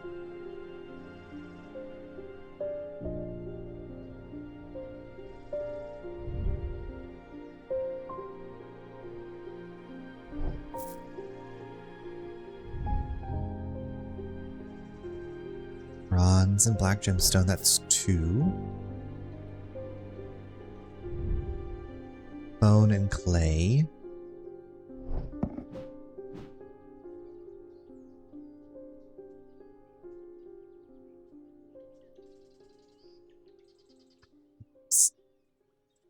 Oh.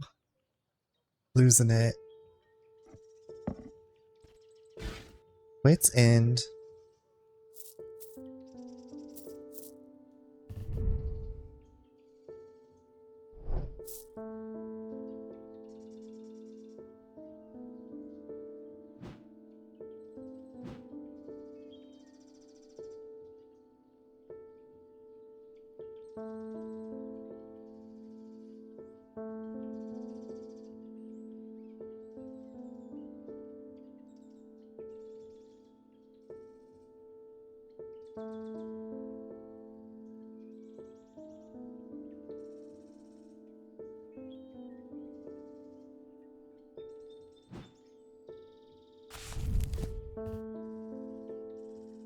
Earth, the sun, and death.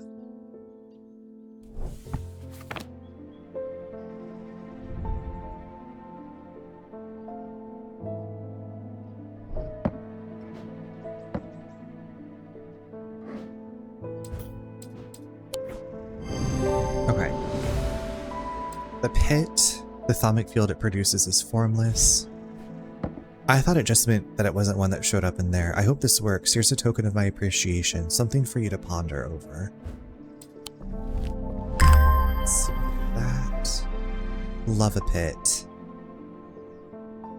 Well, I got one for you. Where'd it go? Here it is.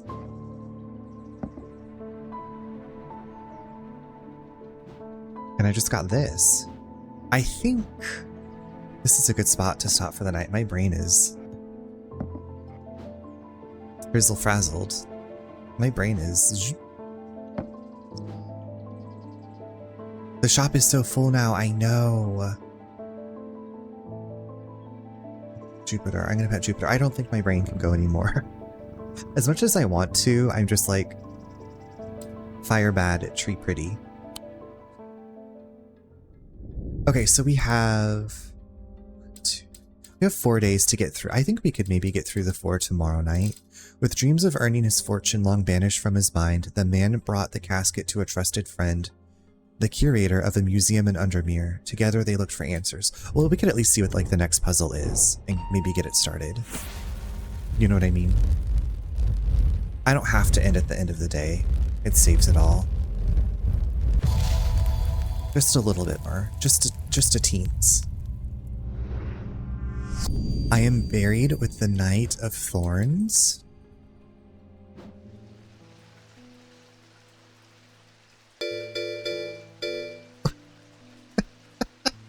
Oh, Lunch, thank you so much for the raid. How are you doing, Lunch? Seabitch, hello. Seabitchit. I was thinking of Seabiscuit, Seabitchit. Seabitch, hello. Lunch. Subnautica, are you trying to have nightmares? Hold on, I'm gonna pop over here. How are you doing? Thank you so much for coming through with the raid. I know y'all were having the best time with Lunch. Lunch has like the most amazing, relaxing voice. One of the most amazing, relaxing, soothing voices I've ever heard. But yes, I am. Subnautica, how are you liking it? How was your stream? How are you? How are you enjoying Subnautica? Also, welcome in, Raiders.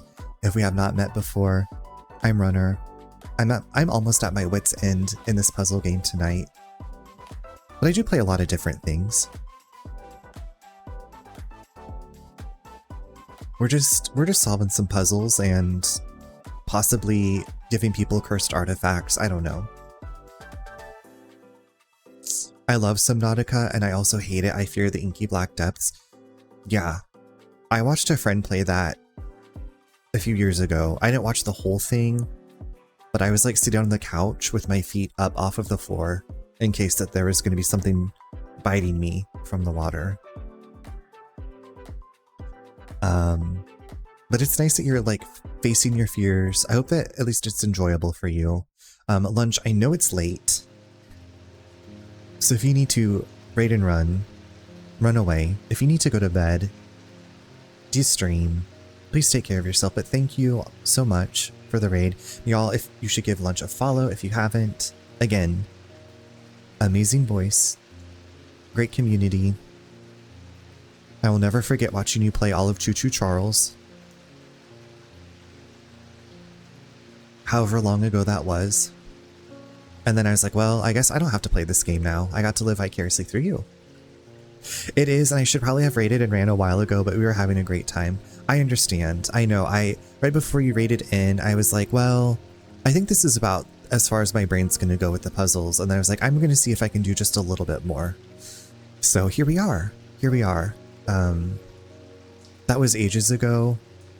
Absolutely. Yeah, like I said, it's for some reason something I remember. Something I remember very clearly. So I'm glad to know you. Cheers to the weekend.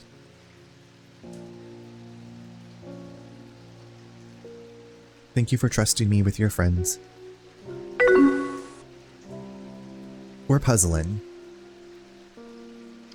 I just got a new clue, so like I said, I'm gonna play for a little bit longer. I think I'm getting close-ish to the end of the game, so like I want to see what happens, but it also feels like a lot of brain work. It's hurting my brain. I am buried with the Knight of Thorns. Thank you so much. If she is, please tell Peep hello. Hello. And sweet dreams, and I hope you all have a good night and a good weekend if I don't see you. I am buried with the Knight of Thorns. Okay, is that the Knight of Flowers? What? I feel like this is way obvious, right? The Knight of Thorns. Thorns. Thorns. Is there anything about thorns in here? I am buried with the Knight of Thorns. Nope.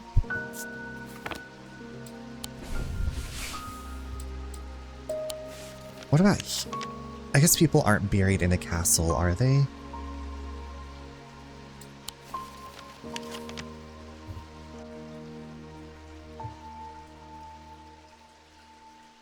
Is there not a cemetery up in this town? Up in here?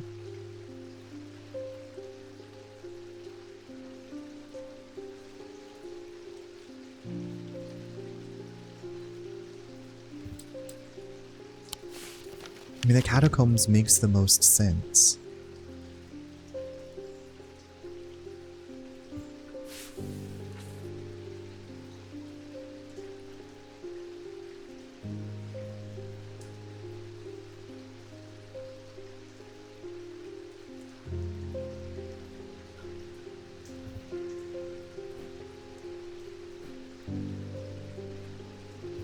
I was counting the thorns. Oh my gosh.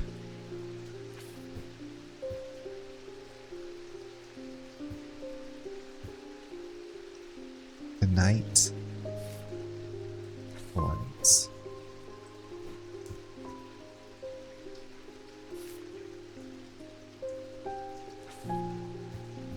That's the Hall of Shields. We've been there. Do you think it's this? I mean, there's a flower. It could be a rose, but it doesn't look like a rose. And I feel like that's way too obvious and it's gonna be like, aha! I mean, there's this person up here too.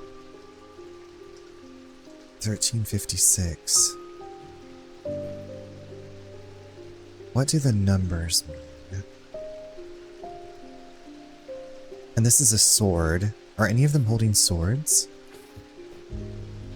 That one's holding a sword.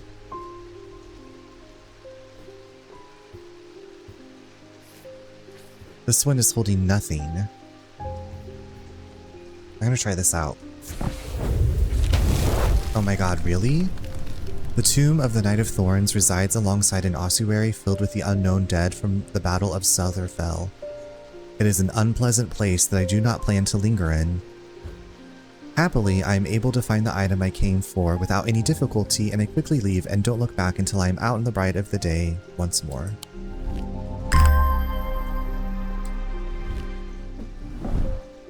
I'm running out of space.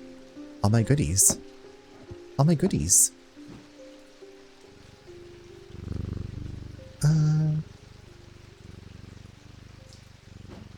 Okay, let's try one customer. Thomas Pope? I've noticed that some people claim not to fear death. They say that dying scares them, but not death itself.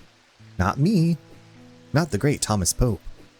Give me pain and give me fear. If I can feel, then I know I'm alive. Going back to the nothingness, that's what I fear.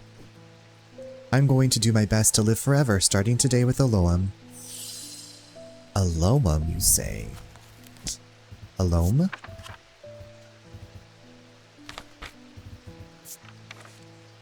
Sometimes called a hand of Jupiter or a fire palm, a loam is an item with enticing power.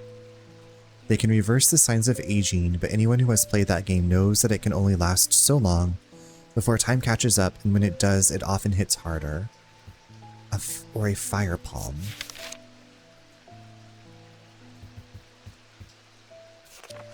Jupiter. Fire.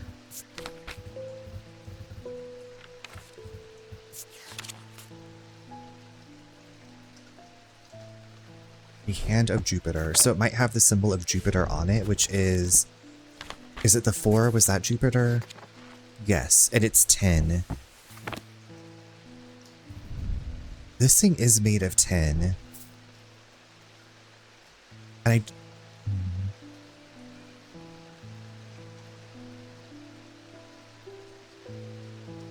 That's why I'm thinking that's the loam.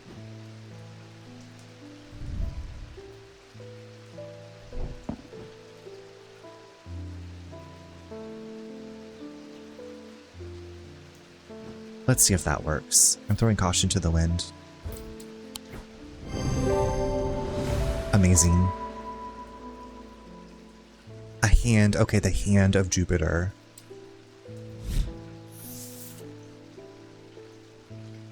Alright, well... I think that is the perfect high note for us to end on this evening. Like... I feel like the next one will be like, I'll just be stumped. And it's late. And it's late. And we have tomorrow. And we have tomorrow to get through it too. But Lunch, thank you so much for the raid. I hope you, like I said, are having a great night. Sorry all raided in and I'm getting ready to go to sleep. I had just turned my raids off. But that was so very kind of you. Thank you again to Lana as well for the raid earlier tonight. Y'all are so kind. And if you are still here, I'll be back tomorrow around 8:30 Eastern. So come on back by for some puzzling. You're doing great, sweetie. That means a lot. Thank you. I appreciate that.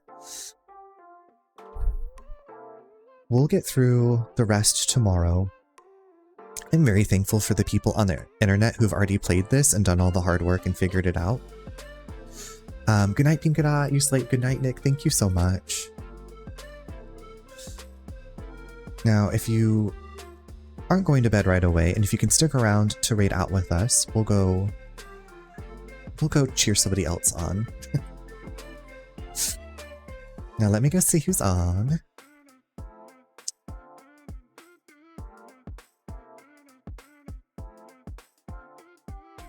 Who I've not raided for a while.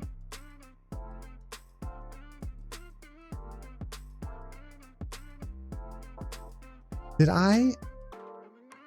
No. Honey. Dizzy, you're so welcome. Thanks for being here. Thank you for being you. Thank you all for being you. If I don't see you tomorrow night, I hope you have great weekends. I'm thinking about doing some different stuff with my schedule next week before we go on vacation.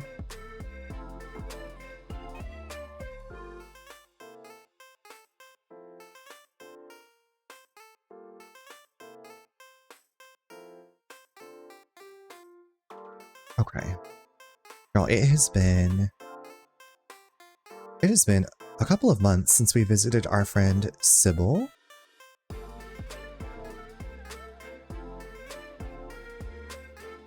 We're gonna go visit our friend Sybil Service, playing some Grand Theft Auto San Andreas. I was watching Sybil play the other night, and he was rocket launching stuff. It was a good time. Okay. SYBI Sybil. Okay, everybody, sweet dreams when you get there, or have a great day if your day is just starting. Thank you again so much. I will see you soon. Bye-bye. Good night, bye-bye.